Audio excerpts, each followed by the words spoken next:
बाजिबो न बाजिबो से कथा कहि हबनी किंतु तार जतबेले भल फॉर्म थाए से हल्का बोलर आउट हो जिवो माने तो अंकल आपन केमे लागंदी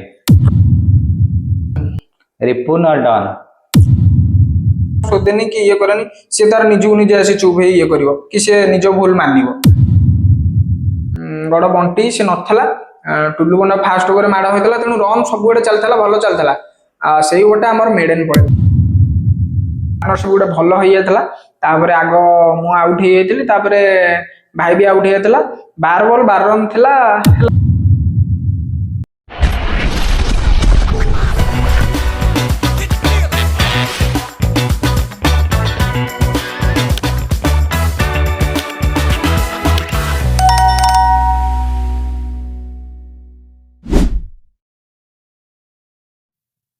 नमस्कार आपण समस्त को स्वागत स्माइल वर्सन पोडकास्ट विथ गली क्रिकेटर एक नूतन एपिसोड को आम संगार आज अच्छा अतिथि भाव में जड़े यंग टैलेंटेड जड़े मल्टीप्लेयर हिसाब से एचपीएस 11 पोतानेर खेलाड़ी मिस्टर सब्यसाची लेंका तांको स्वागत करबा आम शो को।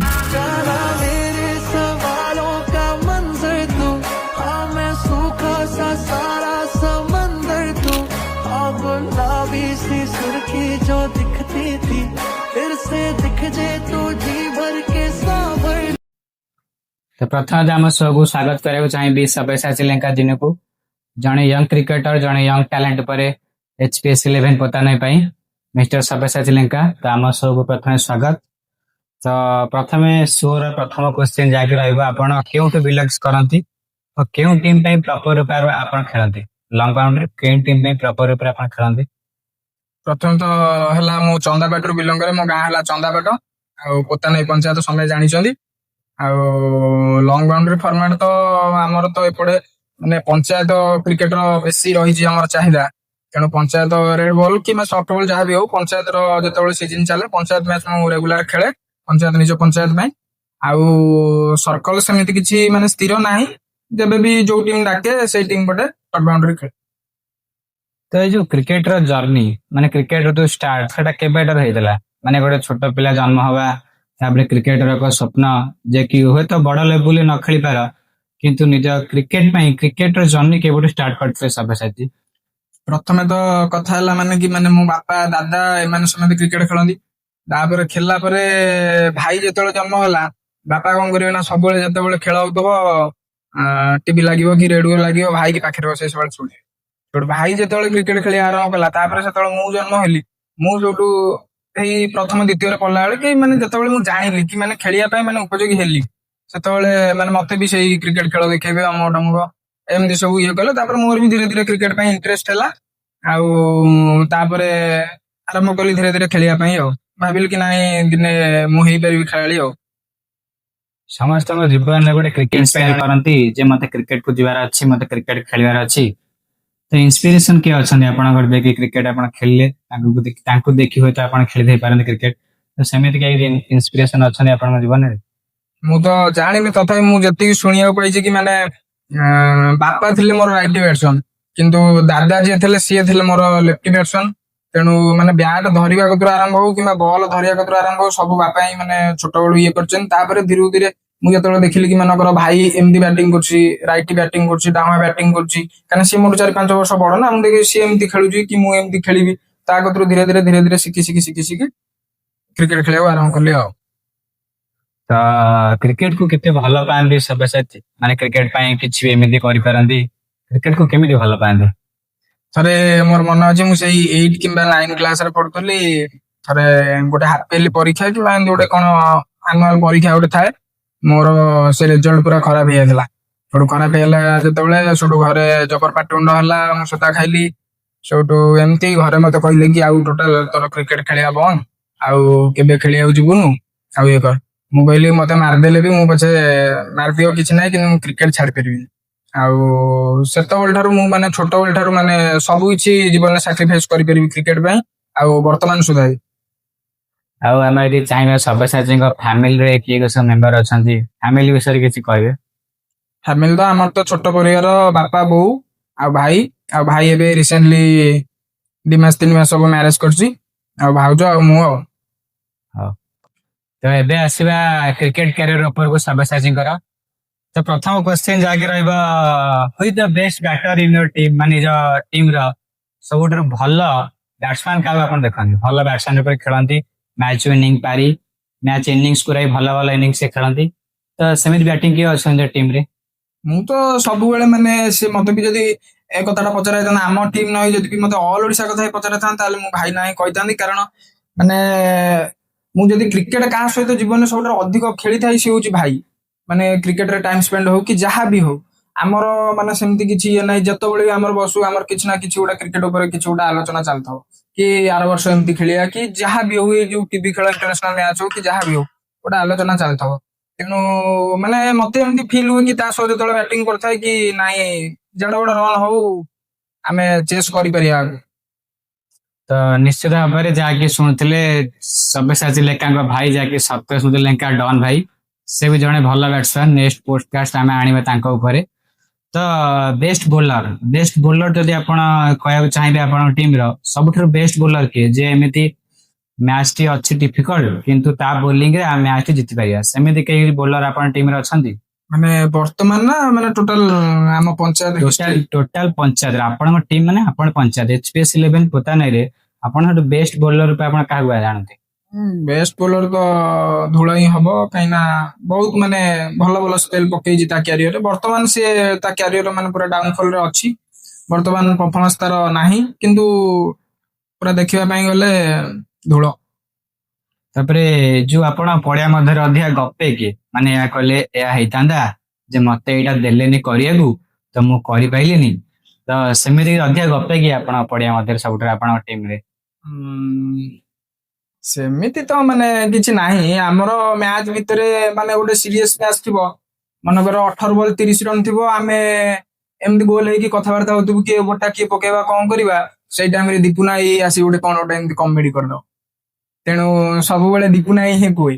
ଆଉ ମନେକର 6 ବଲ୍ 15 ରନ୍ ଥବ, ସିଏ ଯେହେତୁ ଗୋଟେ ସିନିୟର ପ୍ଲେୟାର, ଆମେ ତା ହାତରେ ବଲ୍ ଟା ଦେଇଦଉ କି ଭାଇ ତୁ ପକା, ସିଏ ଆସି ସେଇ ଟାଇମରେ କମେଡି କରିବ। ତାର ନିଜର କନଫିଡେନ୍ସ ହବା ଦେଖି ମୁଁ ପକେଇ ରଖିବି, ସିଏ ଆସି କମେଡି କରିଦବ। ପିଲା ପୂର୍ବରୁ ମାଡ ଖେଳିଲେ କିଛି ନାହିଁ, ବର୍ତ୍ତମାନ ମୁଁ ହିସାବରେ ମ୍ୟାଚ ହରେଇଦେଲି, ମୋ ଦୋଷ ହେଇଯିବ। ତେଣୁ ଦୀପୁନା ହିଁ ଅଧିକା କମେଡି କରେ। ସେ କେତେବେଳେ ସିରିୟସ ନଥାଏ, ମାନେ ଥାଏ କିନ୍ତୁ ବହୁତ ରେୟାର ମ୍ୟାଚରେ।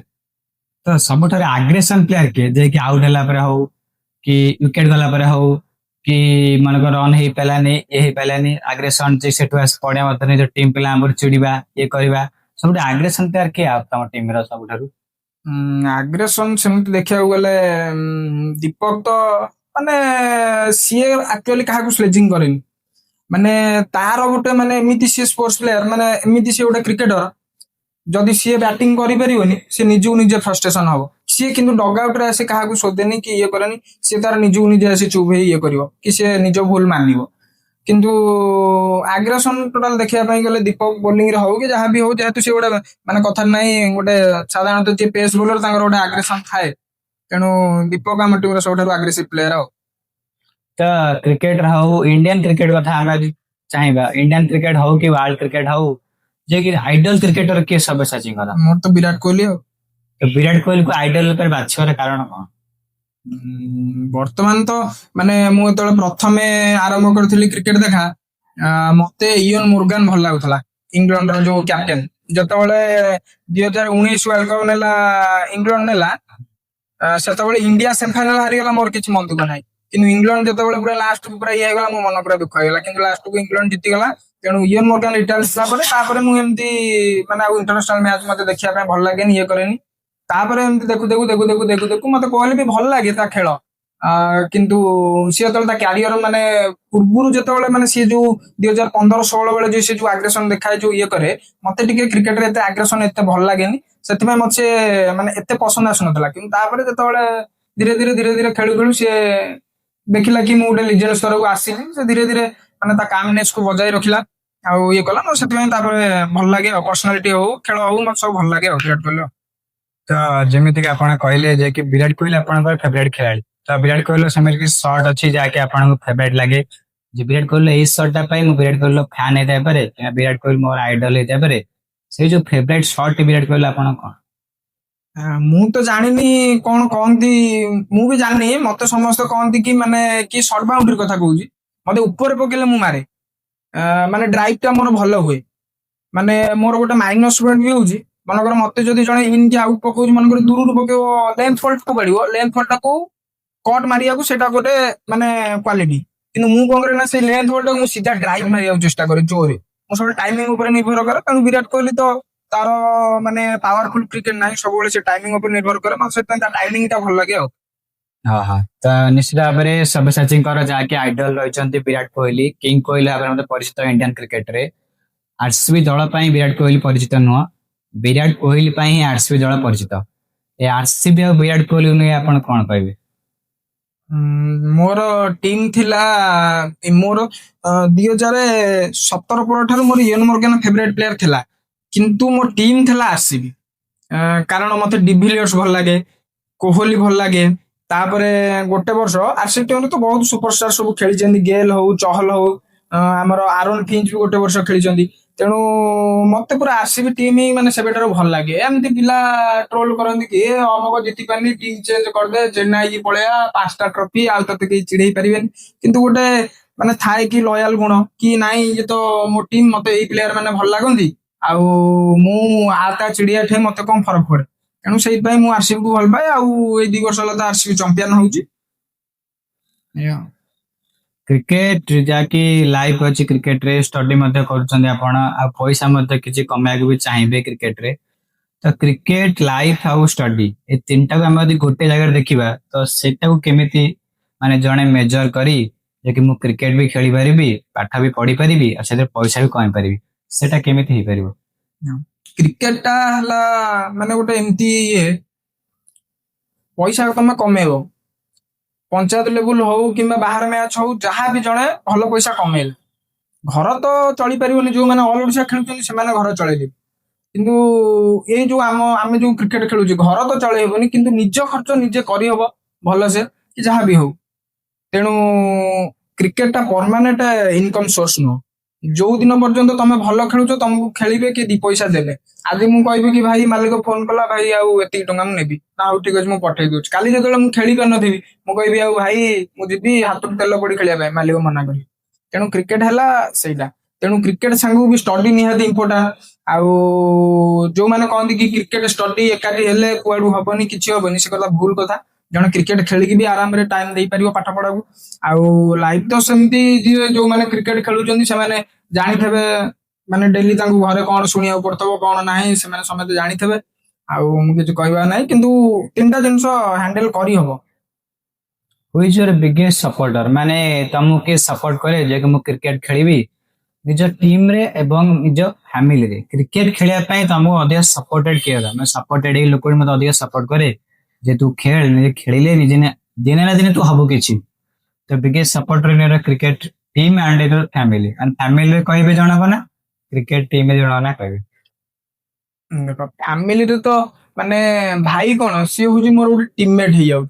ମାନେ କି ସିଏ ତା ଖେଳ ଖେଳିବ, ମୁଁ ମୋ ଖେଳ, ଆମେ 2 ଜଣ ଚେଷ୍ଟା କରିବୁ କି ଟିମକୁ ଜିତେଇବା ପାଇଁ। କିନ୍ତୁ ବିଗେଷ୍ଟ ସପୋର୍ଟର କହିଲେ ମୋ ବାପା। କାରଣ ମୁଁ ଯେତେବେଳେ ଡିଉଜୁଆଲ ଖେଳୁଥିଲି, ମନେକର ମୁଁ ଯେତେବେଳେ ଡିଷ୍ଟ୍ରିକ୍ଟ ମ୍ୟାଚ୍ ଖେଳୁଥିଲି, ଅଣ୍ଡର 19 ହଉ କି ଇଏ ବି ହଉ, ଯାହା ବି ହଉ, ସେତେବେଳେ କଟକରେ ମୋର ଯେତେବେଳେ ମ୍ୟାଚ୍ ଚାଲିଥିଲା, ବାପା ସେତେବେଳେ ସ୍କୁଲରେ ଥିବେ, ଆଡେ କ୍ଲାସରେ ଥିବେ। ଆମର ତ ମାନେ ଲାଇଭ ହୁଏନି, ଲାଇଭ ସ୍କୋରିଂ ହୁଏ। ବାପା ସାଡେ ଏମିତି ପୁରା ଲାଇଭ ସ୍କୋର ଇଏ ମାରିକି ଗୋଟେ ହାତରେ ମୋବାଇଲ ଧରିକି ଆଉ ଗୋଟେ ହାତରେ ପଢଉଥିବେ ପୁରା କଣ୍ଟିନ୍ୟୁଅସ। ସେଠୁ ମୁଁ ଯେତେବେଳେ ଆଉଟ ହେଇଯିବି କି ଇଏ କରିବି, ବୋଉକୁ ସାଙ୍ଗେ ସାଙ୍ଗେ ଫୋନ କରିବି କି ଆଉଟ ହେଇଗଲା, ମନ ଦୁଃଖ କଲା, ମକ ଏମିତି ମନ ଦୁଃଖ କରିବି। ଆଉ 50 ମାଇଲେ ବି ସାଙ୍ଗେ ସାଙ୍ଗେ ବୋଉକୁ ଫୋନ କରନ୍ତି। ତେଣୁ ବାପା ମାନେ ସବୁ ମ୍ୟାଚ୍, ଏବେ ବି ଯୋଉ ବର୍ତ୍ତମାନ ଯୋଉ ଟେନିସ ମ୍ୟାଚ୍ ସବୁ ହଉଛି ଲାଇଭ ଯୋଉଠି ବି ହଉଛି, ଆମ ଘରେ ସମସ୍ତେ ଦେଖନ୍ତି। ଆଉ ଟିମ ର କହିବାକୁ ଗଲେ, ଭାଇ ତ ମାନେ ପୁରା ମୂଳରୁ ମାନେ ମତେ ସପୋର୍ଟ କରି ଆସିଛି। ତାପରେ ଆଉ ଗୋଟେ ପିଲା ନା କହିବି, ଧୂଳ। ମାନେ ଯେତେବେଳେ ମୁଁ ଛୋଟଟା ହେଇଥିଲି, ଷଷ୍ଠ ସପ୍ତମରେ ମେ ବି ପଢୁଥିଲି, ଆମର କଙ୍କାଳରେ ସେତେବେଳେ ବେଳେ ବେଳେ ପିଲା ହୁଅନ୍ତି, ବେଳେ ବେଳେ ପିଲା ହୁଅନ୍ତି। ବର୍ଷା ଦିନେ ଆମେ ଖେଳିବା ପାଇଁ ଆସୁ, ଆମର ମାଇନର ସ୍କୁଲ ବାରିକି ଗାଁ, ଆମେ କଙ୍କାଳରେ ରହୁଛୁ। ଯେତେବେଳେ ମାଇନର ସ୍କୁଲକୁ ଖେଳିବା ପାଇଁ ଆସୁ, ଧୂଳ ଭାଇ କଣ କରେ ନା, ସବୁବେଳେ କୁହେ କି ମତେ ତା ଟିମ ପଟେ ନୁହେଁ, ଭାଇ ମୋ ଅପୋନେଣ୍ଟ ରେ ରୁହେ, ବାଣ୍ଟ ଆମର ପରମାନେଣ୍ଟ ହୁଏ, ଧୂଳ ଭାଇ ତା ଟିମ ରେ ନବ। ସେତେବେଳେ ବି ଧୂଳା ଭାଇ ଗୋଟେ ଭଲ ମାନେ ନା କମେଇ ସାରିଥିଲା। ତେଣୁ ଧୂଳା ଭାଇ ମତେ ସବୁ ମ୍ୟାଚ୍ ବ୍ୟାଟିଂ ବୋଲିଂ ଦିଏ, ଇଏ କରେ କି ସିଏ ଜାଣିପାରେ କି ନାଇଁ ଇଏ ଦିନେ ଦିନେ ମାନେ ଷ୍ଟାର ହବ, କି ଆମଠୁ ବଡ ପ୍ଲେୟାର ହଉ କିମ୍ବା ଇଏ ବି ହଉ, କିନ୍ତୁ ଭଲ ଖେଳାଳି ଖଣ୍ଡେ ହବ। ସେ ମୂଳରୁ ହିଁ ମତେ ଜଜ୍ କରିଛି। ତ ଜୀବନରେ ସେମିତି କିଛି ଅଛି ଯାହାକୁ ପାଇବାର ଇଚ୍ଛା ଅଛି କିନ୍ତୁ ପାଇନାହିଁ ବା ମିଳିନାହିଁ, ମତେ ଏଇଟା ପାଇବାର ଥିଲା କିନ୍ତୁ ମତେ ଏଇଟା ମିଳିନାହିଁ, ଯାହା ପ୍ରତି ମୁଁ ଅଧିକ ସାକ୍ରିଫାଇସ୍ କରିଛି କିନ୍ତୁ ମତେ ଏଇଟା ମିଳିନାହିଁ, ସେମିତି କିଛି ଜିନିଷ ଅଛି ଲାଇଫରେ? ସେମିତି ତ ମୁଁ ଗୋଟେ ବର୍ଷ ଷ୍ଟେଟ କ୍ୟାମ୍ପ ରେ ଥିଲି, ଆମର ଅଣ୍ଡର 19 ର ଷ୍ଟେଟ କ୍ୟାମ୍ପ ରେ ଥିଲି କିନ୍ତୁ ମୁଁ ଯାଇପାରିନଥିଲି। ଷ୍ଟେଟ କ୍ୟାମ୍ପ ରେ ଥିଲି, ବୋଧେ ମୋର ସେଇ ବର୍ଷ +2 ଚାଲିଥିଲା। ଏମିତି ଗୋଟେ କଣ ଏକ୍ସାମ ଥିଲା, ମାନେ କାଉନସିଲ ନୁହଁ, ଏମିତି ଗୋଟେ କଣ ଏକ୍ସାମ ଥିଲା ଯୋଉଟା କି ଇମ୍ପୋର୍ଟାଣ୍ଟ ଇଣ୍ଟରନାଲ ଏକ୍ସାମ ବୋଧେ, କିନ୍ତୁ ସେତେବେଳେ ଆମର ଇଣ୍ଟରନାଲ ଯୋଉ 20 ମାର୍କଟା ସେଟା +2 ରେ ଆଡ୍ ହଉଥିଲା।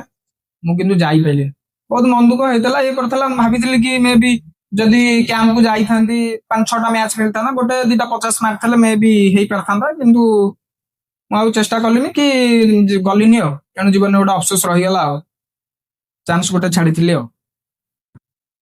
ତ ଏବେ ଆସିବା ଆପଣଙ୍କ କ୍ରିକେଟ କ୍ୟାରିୟର ଉପରକୁ, ଯାହାକି ଜୀବନରେ ସବୁଠାରୁ ଭଲ ଇନିଂସ ଗୋଟେ ଖେଳିଥିବେ ଆପଣ, ସେଇଟା କଣ? ସେଇ ଜୀବନରେ ସବୁଠାରୁ ଭଲ ଇନିଂସ କହିବେ, ଆଉ ଏହି ସିଜିନରେ ସବୁଠାରୁ ଭଲ ଇନିଂସ ଆପଣ କେଉଁଠି ଖେଳିଛନ୍ତି ଏବଂ କେତେ ରନ ଖେଳିଛନ୍ତି? ସବୁଠାରୁ ପ୍ରଥମେ ତ କହିବେ ଜୀବନର ସବୁଠାରୁ ଭଲ ଇନିଂସ କୋଉଟା, ସେଟା କୋଉଠି ଖେଳିଥିଲେ? ମୋର ତ ସେମିତି ଭଲ ଏନସି କହିଲେ ପୂର୍ବ ବର୍ଷ ହରିଗୋଠ ଫାଇନାଲରେ ଆମେ ହାରିଥିଲୁ। ସିରିଜ ଖେଳ ହଉଥିଲା, ଫାଇନାଲ ମ୍ୟାଚ ଥିଲା ବାଲତୁଟ ସାରେ। ସିରିଜ ଖେଳ ହଉଥିଲା, ପ୍ରଥମ ମ୍ୟାଚ ସେଇ 10 ଓଭରରେ ମୋର ଯେତିକି ମନେ ଅଛି 120 ଭଳିଆ ପାଳିଥିଲେ। ଆଉ ଆମେ ଚେସ୍ କରୁଥିଲୁ, ଆଉ କେହି କାହା ବ୍ୟାଟରୁ ରନ୍ ବାହାର ନଥିଲା। ମୁଁ ଏକୁଟିଆ 65-70 ରନ୍ ଭଳିଆ ଖେଳିଥିଲି। ଲାଷ୍ଟକୁ ବହୁତ କମ ରନ୍ ଥିଲା, 8-10 ରନ୍ ଭଳିଆ ଥିଲା 4-5ଟା ବଲରେ, କିନ୍ତୁ ହେଇପାରିନଥିଲା। ରଞ୍ଜନ ଭାଇ ବୋଧେ ବ୍ୟାଟିଂ କରୁଥିଲେ।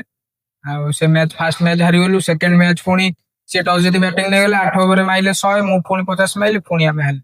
କିନ୍ତୁ ସେଠି ମ୍ୟାନ ଅଫ ଦି ସିରିଜ ମୁଁ ହେଇଥିଲି, ଆମେ ହାରିକି ବି। ଆଉ ଲିଗ୍ କ୍ୱାର୍ଟରରେ ମୁଁ ରନ୍ କରିନଥିଲି, ସେମିଫାଇନାଲରେ 20 ଖଣ୍ଡେ ରନ୍ କରିଥିଲି, ଆଉ ଫାଇନାଲରେ ଦିଟା ମ୍ୟାଚ ଦିଟା 50 ମାରିଥିଲି। ସେଠି ମ୍ୟାନ ଅଫ ଦି ସିରିଜ ହେଇଥିଲି। ଗୋଟେ ମାନେ କଷ୍ଟ ଲାଗିଲା ଆଉ, କିନ୍ତୁ ହାରିଗଲୁ। କିନ୍ତୁ ମୋ ପାଇଁ ସେଟା ଗୋଟେ ମାନେ ଲାଇଫ ଟାଇମ ମନେ ରହିବ, ଭଲ ଇନିଂସ ଗୋଟେ ଖେଳିଥିଲି।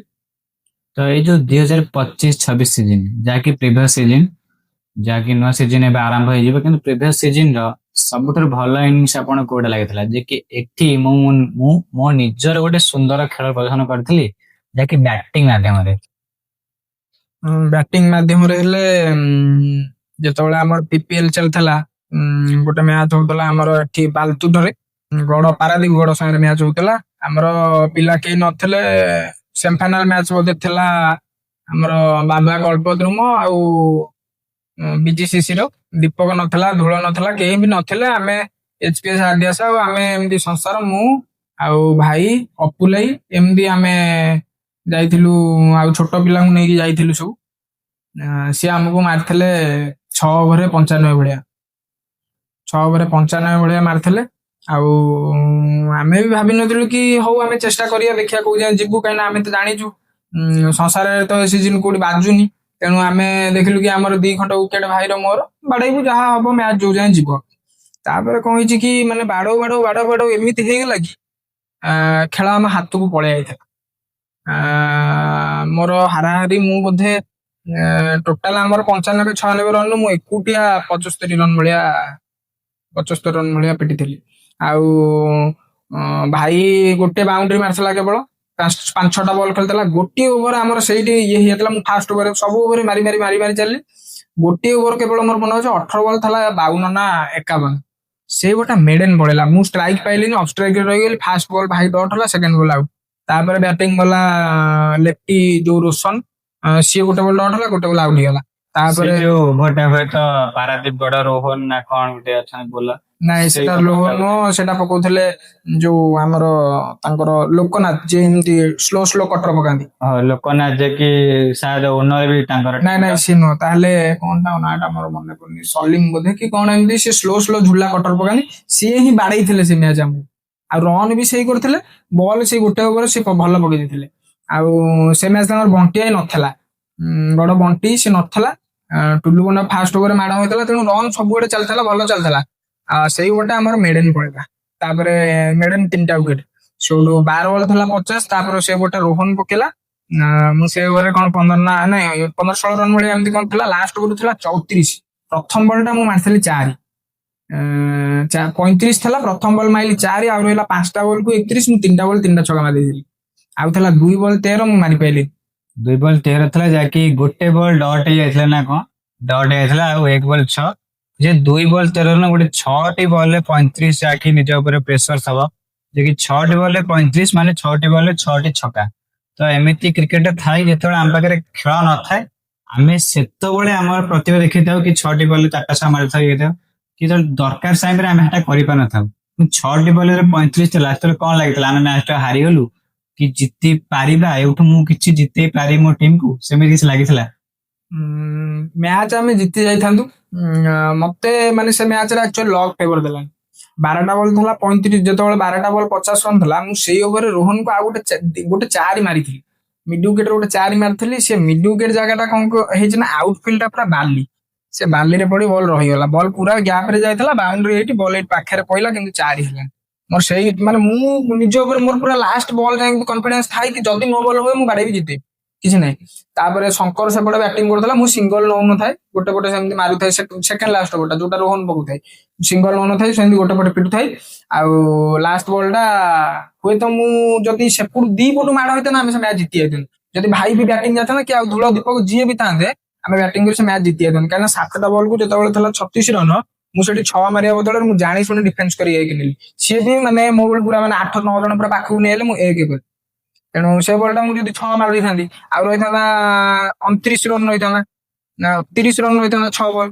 ତେଣୁ ମତେ ଷ୍ଟ୍ରାଇକ୍ ମିଳିବ ନ ମିଳିବ, ମୁଁ ସେଇଟା ଉପରେ ମୁଁ ସିଙ୍ଗଲ ନେଇଗଲି। ଲାଷ୍ଟକୁ ମୁଁ କହିଲି ମୋ ଉପରେ ମୁଁ ତ ମାନେ ଏବେ ମ୍ୟାଚକୁ ମୁଁ ଏଯାକେ ବନେଇକି ଆଣିଲିନି, ଯଦି ହରେଇବି ମୁଁ, ଯଦି ଜିତେଇବି ମୁଁ। ତେଣୁ ଆଉ କାହା ଉପରେ ମୁଁ କାହିଁ ଭରସା କରିବି। ତେଣୁ ମୁଁ ଷ୍ଟ୍ରାଇକ୍ ନେଲି, ନିଜେ ଫିନିଶ କରିପାରିଲିନି, ହାରିଲୁ ଆଉ। ତ ଏ ସିଜନରେ ବିଗେଷ୍ଟ ଅପୋନେଣ୍ଟ, ଯାହାକି HPS11 ର ବିଗେଷ୍ଟ ଅପୋନେଣ୍ଟ କିଏ ଥିଲା, ଯାହାକି ପଞ୍ଚାୟତ କ୍ରିକେଟରେ ବିଗେଷ୍ଟ ଅପୋନେଣ୍ଟ, ଯାହାକି ସିଜନ ପ୍ରଥମର ହଉ କି ସିଜନ ଲାଷ୍ଟ ହଉ, କି ଲାଗିଥିଲା କି ଏଇ ସିଜନରେ ବିଗେଷ୍ଟ ଅପୋନେଣ୍ଟ ଆମର ହଉଛି ଏଇ ପଞ୍ଚାୟତ ଟିମ୍, ଯାହାଠାରେ ଆମେ ସବୁବେଳେ ହାରୁଛୁ କି ଜିତି ପାରୁନୁ? ବିଗେଷ୍ଟ ଅପୋନେଣ୍ଟ ଟିମ୍ କିଏ ଥିଲା ଏଇ ସିଜନର? ଏଇ ସିଜିନ ବୋଧେ ସାଇଲୋର ଆମର ଏତେ ମ୍ୟାଚ୍ ହେଇନି, କିନ୍ତୁ ଆମକୁ ସବୁଠାରୁ ଅଧିକା ହରାଏ ସାଇଲ। ଆମେ ଗଡ ବି ହରେଇଛି ଆମକୁ, ଆମେ ବି ଗଡକୁ ହରେଇଛୁ, କିନ୍ତୁ 19-20 ସିଏ ଆମଠୁ ହୁଏତ ଅଧିକ ଜିତିଥାନ୍ତି, କିନ୍ତୁ ପାଖାପାଖି। କିନ୍ତୁ ସାଇଲ ଆମକୁ ବହୁତ ମ୍ୟାଚ୍ ପୂର୍ବ ସିଜିନ ହରେଇଛି। ଏଇ ସିଜିନ ମୋର ମନେ ପଡୁନି ସାଇଲ ସାର୍ କେତେଟା ଖେଳ ହେଇଛି, ତଥାପି 6-7ଟା ଭଳିଆ ଖେଳ ହେଲେ ସେ 5ଟା ଖଣ୍ଡେ ଜିତିଛନ୍ତି। ସାଇଲକୁ ଆମେ ଏତେ ଜାଗାରେ ହରେଇନି। ତେଣୁ ମୁଁ ସବୁବେଳେ ମାନେ ସାଇଲ ସବୁ ମ୍ୟାଚ୍ ହେଲେ ମୋର ଗୋଟେ ମାନେ ଅଲଗା ପ୍ରକାର ମାନେ ଭିତରକୁ ଆସେ, ଗୋଟେ ଇମୋସନ ଆସେ କି ଏଇ ମ୍ୟାଚ୍ ଟା ମନ ଦେଇବି, ସମସ୍ତେ ଖେଳିବା, ଜିତିବା ପାଇଁ ଚେଷ୍ଟା କରିବା। ଗୋଟେ ଭଲ ଟିମ୍ ସହ ଖେଳିଲେ ମାନେ ସେଇଟା ହିଁ ଭଲ। ତ 2025-26 ସିଜନର ଯାହାକି 4ଟି ବେଷ୍ଟ ପଞ୍ଚାୟତ ଟିମ୍, ଯାହାକି ପ୍ରଥମେ ପ୍ରଥମେ ତ HPS11 କୁ ପୋତାନାକୁ ହରାଇଥିଲେ ମୁନଲାଇଟ ପାଇକାକୁଲ। ତାପରେ ଜଗନ୍ନାଥପୁରକୁ ମଧ୍ୟ ଆମେ ନେଇପାରିବା। ତ ଥାର୍ଡରେ ରହିବେ ପାରାଦୀପ ଗଡ, ଯିଏକି ଭଲ ଭଲ ପଞ୍ଚାୟତ ଟିମ୍। ତ ସବୁଠାରୁ ପୁରୁଣା ସିଜନ ଗୁଡିକ ଆମେ ଉଠିବାକୁ ଗଲେ, ତ ସବୁଠାରୁ ଭଲ 50 ସ୍ତରୀୟ ଅପୋନେଣ୍ଟ ଟିମ୍ ଥିଲା କାଳିଆପାଟ, କିନ୍ତୁ ସେ ବିଗତ 2-3 ବର୍ଷ ହେଲା ଭଲ ମଧ୍ୟ ଖେଳି ପାରିନି। ତ ଏ ସିଜନର ସବୁଠାରୁ ବେଷ୍ଟ ଅପୋନେଣ୍ଟ ଯାହାକୁ HPS11 ପୋତାନାଇ ହରାଇବାକୁ ଚାହିଁବ, ସେ ଟିମ୍ ଟା କିଏ? ଯାହାକି ମୁଁ ଆପଣଙ୍କୁ 3ଟା ଏକ୍ସାମ୍ପଲ ମଧ୍ୟ ଦେଲି, ଯାହାକି ମୁନଲାଇଟ ପାଇକାକୁଲ ହଉ କି ପାରାଦୀପ ଗଡ ହଉ କି ଜଗନ୍ନାଥପୁର ହଉ। ତ ଏ ସିଜନର ବେଷ୍ଟ ଅପୋନେଣ୍ଟ କିଏ ଥିଲା ଆପଣ ଲାଗୁଛି ଏ ସିଜନରେ 25-26 ସିଜନର? ବେଷ୍ଟ ଅପୋନେଣ୍ଟ ତ ଗଡକୁ ବି ଆମେ ହରେଇଛୁ ମ୍ୟାଚ୍, ଜଗନ୍ନାଥପୁର ବି ହରେଇଛୁ, କିନ୍ତୁ ମୁନଲାଇଟ କି ଆଜି ପର୍ଯ୍ୟନ୍ତ ଆମେ ମୁନଲାଇଟ ତ ଗୋଟେ ବର୍ଷ ହେଲା ବାହାରିଲା ପଞ୍ଚାୟତ ଭଲସେ, କିନ୍ତୁ ଆଜି ପର୍ଯ୍ୟନ୍ତ ଆମେ ମୁନଲାଇଟ କି ମ୍ୟାଚ୍ ହରେଇଛୁ। ଆଉ ଆର ବର୍ଷ ଚେଷ୍ଟା କରିବୁ କି ତାଙ୍କ ଉପରୁ ଚଢିକି ରହିବା ପାଇଁ, ତାଙ୍କ ଉପରୁ ରହିବା ପାଇଁ, ମାନେ ତାଙ୍କ ଅଧିକ ହରେଇବା ପାଇଁ ଚେଷ୍ଟା କରିବୁ। ଯେ କି ଏଇ 2025-26 କୁ ଛାଡିଦେଲେ 2024-25 ରେ ଯାହାକି ମୁନଲାଇଟ ସାଙ୍ଗରେ ଗୋଟେ ମ୍ୟାଚ୍ ଖେଳିଥିଲେ ପୋତାନାଇ, ଯାହାକି ଖେଳା ଥିଲା ଆମର ବାବୁଜଙ୍କ ଘରେ, ଆମେ କଟକ ଟ୍ରାଭେଲ କରିଥିଲୁ। ତ ସେଠି ମୁନଲାଇଟ କେ ପାଖାପାଖି ଆମେ ହରେଇ ଦେଇଥିଲୁ, ଯାହାକି ଏକ ବଲ୍ 1 ରନ୍ ଥିଲା। 1 ବଲ୍ 1 ରନ୍ ଥିଲା, ଯାହାକି ସଂସାର ପଟ୍ଟନାୟକ ଯେ ଆପଣଙ୍କ ଟିମର, ସେ 1 ବଲ୍ 1 ରନ୍ ସେ କରିବାକୁ ଚେଷ୍ଟା କରିଥିଲେ, କିନ୍ତୁ ସେଟା ହେଇନଥିଲା, କ୍ୟାଚ୍ ହେଇଥିଲା।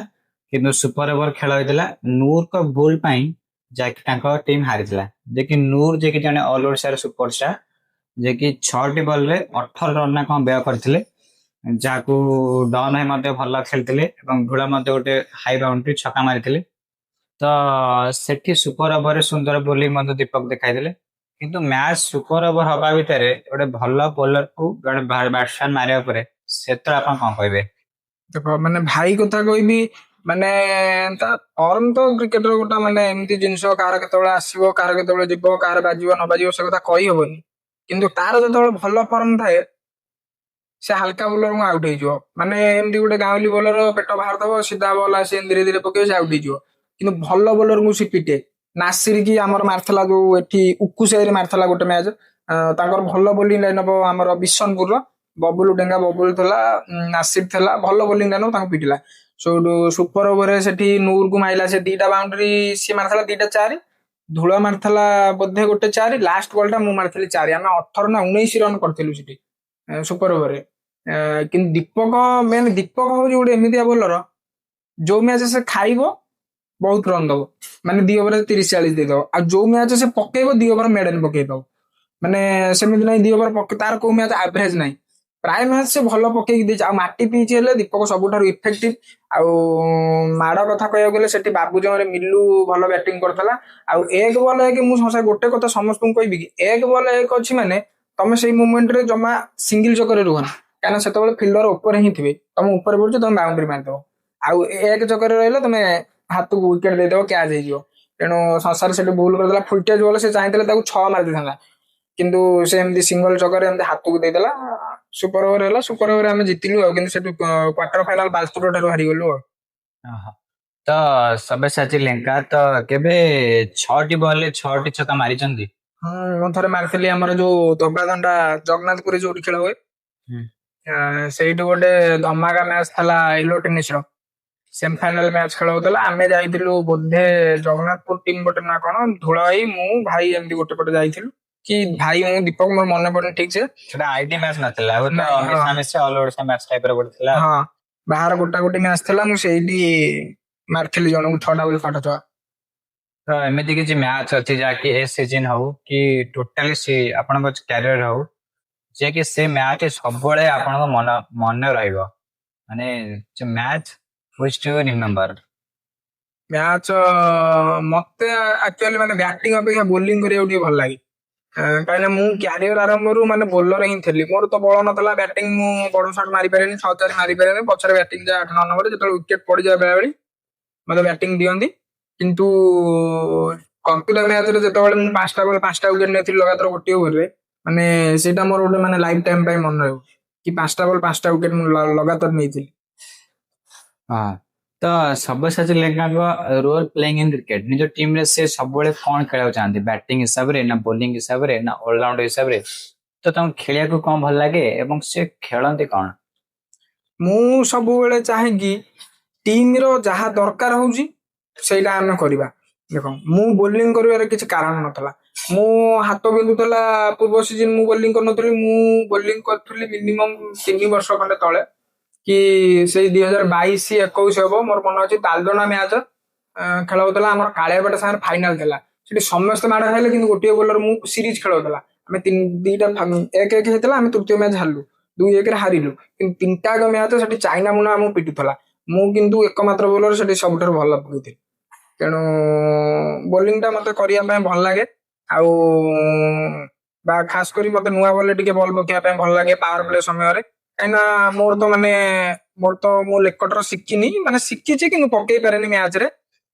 ମୁଁ ଇନଟା ପକାଏ, ସିଧା ପକାଏ, ତେଣୁ ପାୱାର ପ୍ଲେରେ ମୁଁ ଜାଗା ମେଣ୍ଟେନ କରେ, ପକେଇବା ପାଇଁ ଟିକେ ଭଲ ଲାଗେ ପାୱାର ପ୍ଲେରେ ଆଉ।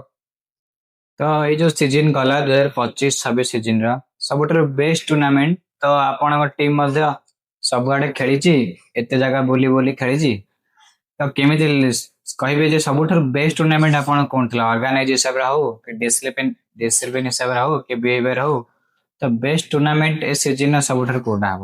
ବେଷ୍ଟ ଟୁର୍ଣ୍ଣାମେଣ୍ଟ ମୁଁ ସବୁବେଳେ ବି କହିବି ଖରିଗୋଟ। କାହିଁକି ନା ତାଙ୍କର ଗୋଟେ ଭଲ ନିୟମ ହଉଛି କଣ ନା, ତାଙ୍କର ଦିନକୁ 2ଟା ଲେଖା ମ୍ୟାଚ ହୁଏ, 3ଟା ନୁହଁ। ବର୍ତ୍ତମାନ ସବୁ ଅଲ ଓଡିଶା ଫର୍ମାଟ, ଏଇ ଯୋଉ ଯେବେଠାରୁ ଅଲ ଓଡିଶା କ୍ରିକେଟ ବାହାରିଲା, ଦିନକୁ 3ଟା ଲେଖା। ଆରେ ତମର 16ଟା ଟିମ୍ ଗୋଟେ ଦିନ, ଗୋଟେ ଟିମ୍ ସେମିଫାଇନାଲ ଯିବ, 2ଟା ଲିଗ୍ ଗୋଟେ କ୍ୱାର୍ଟର, ତମ 8ଟା ଟିମ୍ ଗୋଟେ ଟିମ୍ ଫାଇନାଲ ପଳେଇବ ଗୋଟେ ଦିନ।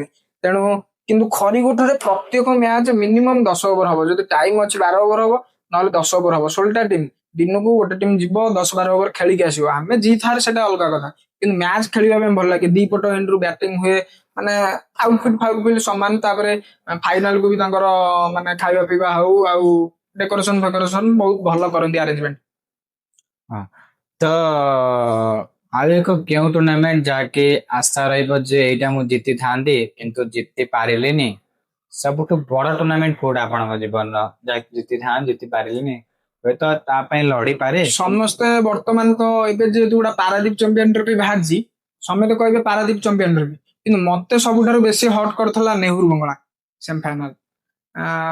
50,000 30,000 ଥିଲା, ଆମେ ସେମିଫାଇନାଲ ସାଇଲଟରୁ ହାରିଥିଲୁ, ପୁଣି ୱାନ୍ ସାଇଡ। ମାନେ ସେ ଆମକୁ ସେଠି ଆକ୍ଚୁଆଲି ରନ୍ ହବନି, ସେ ଗୋଟେ ଅଲଗା ଟାଇପ ର ପିଚ୍, ମାନେ ମାଟି ପିଚ୍, କିନ୍ତୁ ଢଳେଇ ଠାରୁ ବଲ୍ ଆହୁରି ଜୋର ଆଉଥାଏ। ତେଣୁ ଖେଳିବା ସେଠି ପୁରା ମୁସ୍କିଲ ହଉଥାଏ, ବଲ୍ ପକେଇବା ବି ମାନେ ଇଜି ଥିଲା ସେଠି। ବାଉଣ୍ଡ୍ରି ବହୁତ ବଡ, କିନ୍ତୁ ଆମେ ପୁରା ମାନେ ଫାଷ୍ଟ ଇନିଂସ ରୁ ଆମେ ଅଲମୋଷ୍ଟ ହାରି ଯାଇଥିଲୁ, କାହିଁକିନା 15 ଓଭରରେ 170 ହେଇଯାଇଥିଲା। ତାପରେ ଆମେ ମୂଳରୁ 2-3ଟା ୱିକେଟ ଫୋପାଡ଼ି ଦେଇଥିଲୁ, ମ୍ୟାଚ ଆମେ ହାରିଗଲୁ। ସେଇଗୁଟା ମତେ ସେଇଗୁଟା ହିଁ ବହୁତ ବାଧିଥିଲା। ତ କ୍ରିକେଟ ଆଉ ପଙ୍କ୍ଚୁଆଲିଟି, ଯେ କି କ୍ରିକେଟ ଏବଂ ସମୟାନୁବର୍ତ୍ତିତା, କ୍ରିକେଟ ପାଇଁ ସମୟ କେମିତି ଦବା, ତ ତାପରେ କିଛି କହିବେ? କ୍ରିକେଟ ଆଉ କ୍ରିକେଟ ଖେଳିବାକୁ ମନେକର ମୁଁ ଯାଉଛି, ମତେ ଏଇ ସମୟରେ ବାହାରିବାର ଅଛି, ତ ସେଇଟା ମୁଁ କେମିତି କରିବି? ପ୍ରଥମ କଥା ହେଲା, ଯିଏ କ୍ରିକେଟ କୁ ସବୁବେଳେ ପାଇଁ ଭଲ ପାଇଥବ, ସେ ଚାକିରି ବି କରୁନା କାହିଁକି ନା ସେ ସମୟ କାଢି କ୍ରିକେଟ ଖେଳିବା ପାଇଁ ଯିବ। ଆଉ ମୁଁ ପ୍ରାୟତଃ ବିରକ୍ତ ହୁଏ ଗୋଟେ ଗୋଟେ କାରଣରୁ, କାହିଁକି ନା ମୁଁ କହୁଛି ଆମ ପଞ୍ଚାୟତରେ ବହୁତ କମ ପିଲା ଯୋଉମାନେ ଖେଳୁଛନ୍ତି, ବହୁତ କମ ଲୋକ ବା ପିଲା ଚାକିରି କରୁଛନ୍ତି। ସେମାନେ ଡିସିପ୍ଲିନ ପଙ୍କ୍ଚୁଆଲ ଟାଇମରେ ଆସି ପହଞ୍ଚିବେ, କିନ୍ତୁ ଯୋଉମାନେ ମାନେ ଅଛନ୍ତି ଜବ କରିନାହାନ୍ତି, ସେମାନଙ୍କର ବିଭିନ୍ନ ପ୍ରକାର ଇଏ, ମୁଁ କାହା ନାଁ କହୁନି, ପର୍ଟିକୁଲାର କହୁନି, ସମସ୍ତେ ସେ ଯିଏ ବି ହଉ, ମୁଁ ବି ହୁଏ କି ଯାହା ବି ହଉ, ପଙ୍କ୍ଚୁଆଲିଟି ହେଇପାରୁନି। ତେଣୁ ଆମେ ଗୋଟେ ଜାଗାକୁ ଖେଳିବାକୁ ଯାଉଛେ, ଆଜିକାଲି ତ କୋଉଠି ଆଉ ଆଗ ଭଳିଆ 500-1000 ଏଣ୍ଟ୍ରି ନାହିଁ, ଯୋଉଠି ଗଲ 3,000-5,000 ଏଣ୍ଟ୍ରି। ଆଉ ଗୋଟେ ଓନର ଗୋଟେ ଦିନରେ ବସିକି ସେ ଯାହା ବି କରୁ, କଳା ଧନ ହଉ କିମ୍ବା ଧଳା ଧନ ହଉ, ଯାହା ବି କରୁ ପଇସା ରୋଜଗାର କରୁଛୁ ନା। ଗୋଟେ ଦିନକୁ ଆମେ ଯଦି 5,000 ହାରିଯିବା, ତାହେଲେ ଆଣିବୁ କୋଉଠୁ? ଆମେ ହଁ ଜିତିଲା ପରେ 30,000 ତାକୁ 5,000 ଫେରଉଛେ, ସେଇଟା ନାହିଁ। ଓନର ଖାଲି ମାନେ ଗୋଟେ ଟ୍ରଫି ମାନେ ନିଜ ନାଁ ପାଇଁ ଗୋଟେ ରଖୁଛନ୍ତି, ମ୍ୟାଚ ରଖୁଛନ୍ତି। ତେଣୁ ଆମେ ହାରିଲେ ସେଇଟା ବୁଝିବାର ଅଛି, ଆମେ 5,000 ଟଙ୍କା ଗୋଟେ ଦିନରେ ଦଉଛେ। ତେଣୁ ଯେତେବେଳେ ଦଉଛେ ଏଣ୍ଟ୍ରି ଫିସ୍ ଟା, ଆମେ ଗୋଟେ ଗ୍ରାଉଣ୍ଡକୁ ଅଧଘଣ୍ଟା ପୂର୍ବରୁ ଯାଇ ବସିବା, ସେଠି କଣ ନାହିଁ ଗ୍ରାଉଣ୍ଡ ଦେଖିବା, ପ୍ଲାନିଂ କରିବା କଣ ହଉଛି କଣ ନାହିଁ, ତାପରେ ଖେଳିବାକୁ ଯିବାଟା ସବୁବେଳେ ବେଟର। ତେଣୁ ପଙ୍କ୍ଚୁଆଲିଟି କ୍ରିକେଟର ହଉଛି ମୁଖ୍ୟ। ତ କ୍ରିକେଟ ଆଉ ରିଲେସନ, ତ କ୍ରିକେଟ ଆଉ ଭାଇଚାରା, କ୍ରିକେଟ ଖେଳିଲେ ଆମର କେମିତି ଭାଇଚାରା ସୃଷ୍ଟି ହୁଏ, ଯାହାକି ଆମ ଘର ଏଠି, ତ ମୁଁ ସେପଟ ଏରିଆକୁ ମନେକର ମୁଁ କଟକ ଏରିଆକୁ ଯାଇଛି, ତ ମତେ କେହି ଜାଣିନାହାନ୍ତି, ତ ମୁଁ ଆଙ୍କ ସାଙ୍ଗେ କ୍ରିକେଟ ଖେଳିଛି, ତ ମତେ କ୍ରିକେଟରୁ ସେ ଜାଣିଲେ। ତ ସେମିତି ଆପଣଙ୍କୁ କେତେ ଜଣ ଜାଣିଛନ୍ତି କ୍ରିକେଟରୁ? ମତେ ତ ଯେତିକି ଲୋକ ପ୍ରାୟ ଜାଣିଛନ୍ତି, ମୁଁ ତ ସ୍କୁଲରେ ପଢୁଥିଲି, କଙ୍କାଳ ହାଇସ୍କୁଲରେ ପଢିଛି। ଆଉ କଙ୍କାଳରେ ଯୋଉ ସ୍କୁଲରେ ସବୁ ପଢିଛି କିମ୍ବା ବାଗେଇ ସ୍କୁଲରେ ପଢିଛି, ମୋ ସ୍କୁଲରେ ମତେ ଯେତିକି ମାନେ ମଣିଷ ହିସାବରେ ଯେତିକି ଚିହ୍ନାନ୍ତି, ମତେ କ୍ରିକେଟ ମାନେ ଖେଳିବା ଭିତରେ ସେତିକି ଲୋକ ଜାଣିଛନ୍ତି। ତେଣୁ ଯାହାବି ମତେ ଯେତିକି ଲୋକ ଚିହ୍ନିଛନ୍ତି, ସବୁ କ୍ରିକେଟ ଜରିଆରେ ହିଁ ଚିହ୍ନିଛନ୍ତି। ଘରେ ବାପା ମା କିଛି କହନ୍ତି କ୍ରିକେଟ ବିଷୟରେ, ଯେ ଖେଳିଲେ କ୍ରିକେଟରେ କିଛି ହବନି, ତ ଆଗକୁ କଣ କରିବୁ, ସବୁବେଳେ ତ ଖାଲି ଖେଳୁଛୁ ବୁଲୁଛୁ, ସେମିତି କିଛି କୁହନ୍ତି ଯେ? ସେମିତି ତ ସବୁବେଳେ କୁହନ୍ତି, ତାପରେ ମୁଁ ଛୋଟ ଥିଲା ବେଳେ ବୁଝି ପାରୁନଥିଲି, କିନ୍ତୁ ବର୍ତ୍ତମାନ ଧୀରେ ଧୀରେ ମୁଁ ବି ଜାଣି ସାରିଲାଣି। ଆଉ କି ଏସବୁରେ କିଛି ମାନେ ପରମାନେଣ୍ଟ କ୍ୟାରିୟର ନାହିଁ, ଯେତିକି ପର୍ଯ୍ୟନ୍ତ ଖେଳିବି ନିଜ ଟିମ୍ ପାଇଁ ଖେଳିବି, ଭଲସେ ଖେଳିବି। ତାପରେ ଜବ୍ ହେଲା ପରେ ତଥାପି ଚେଷ୍ଟା କରିବି, କ୍ରିକେଟ ତ ଛାଡି ହବନି, ଚେଷ୍ଟା କରିବି ନିଜ ଟିମ୍ ପାଇଁ ଟାଇମ ଦବା ପାଇଁ ଆଉ।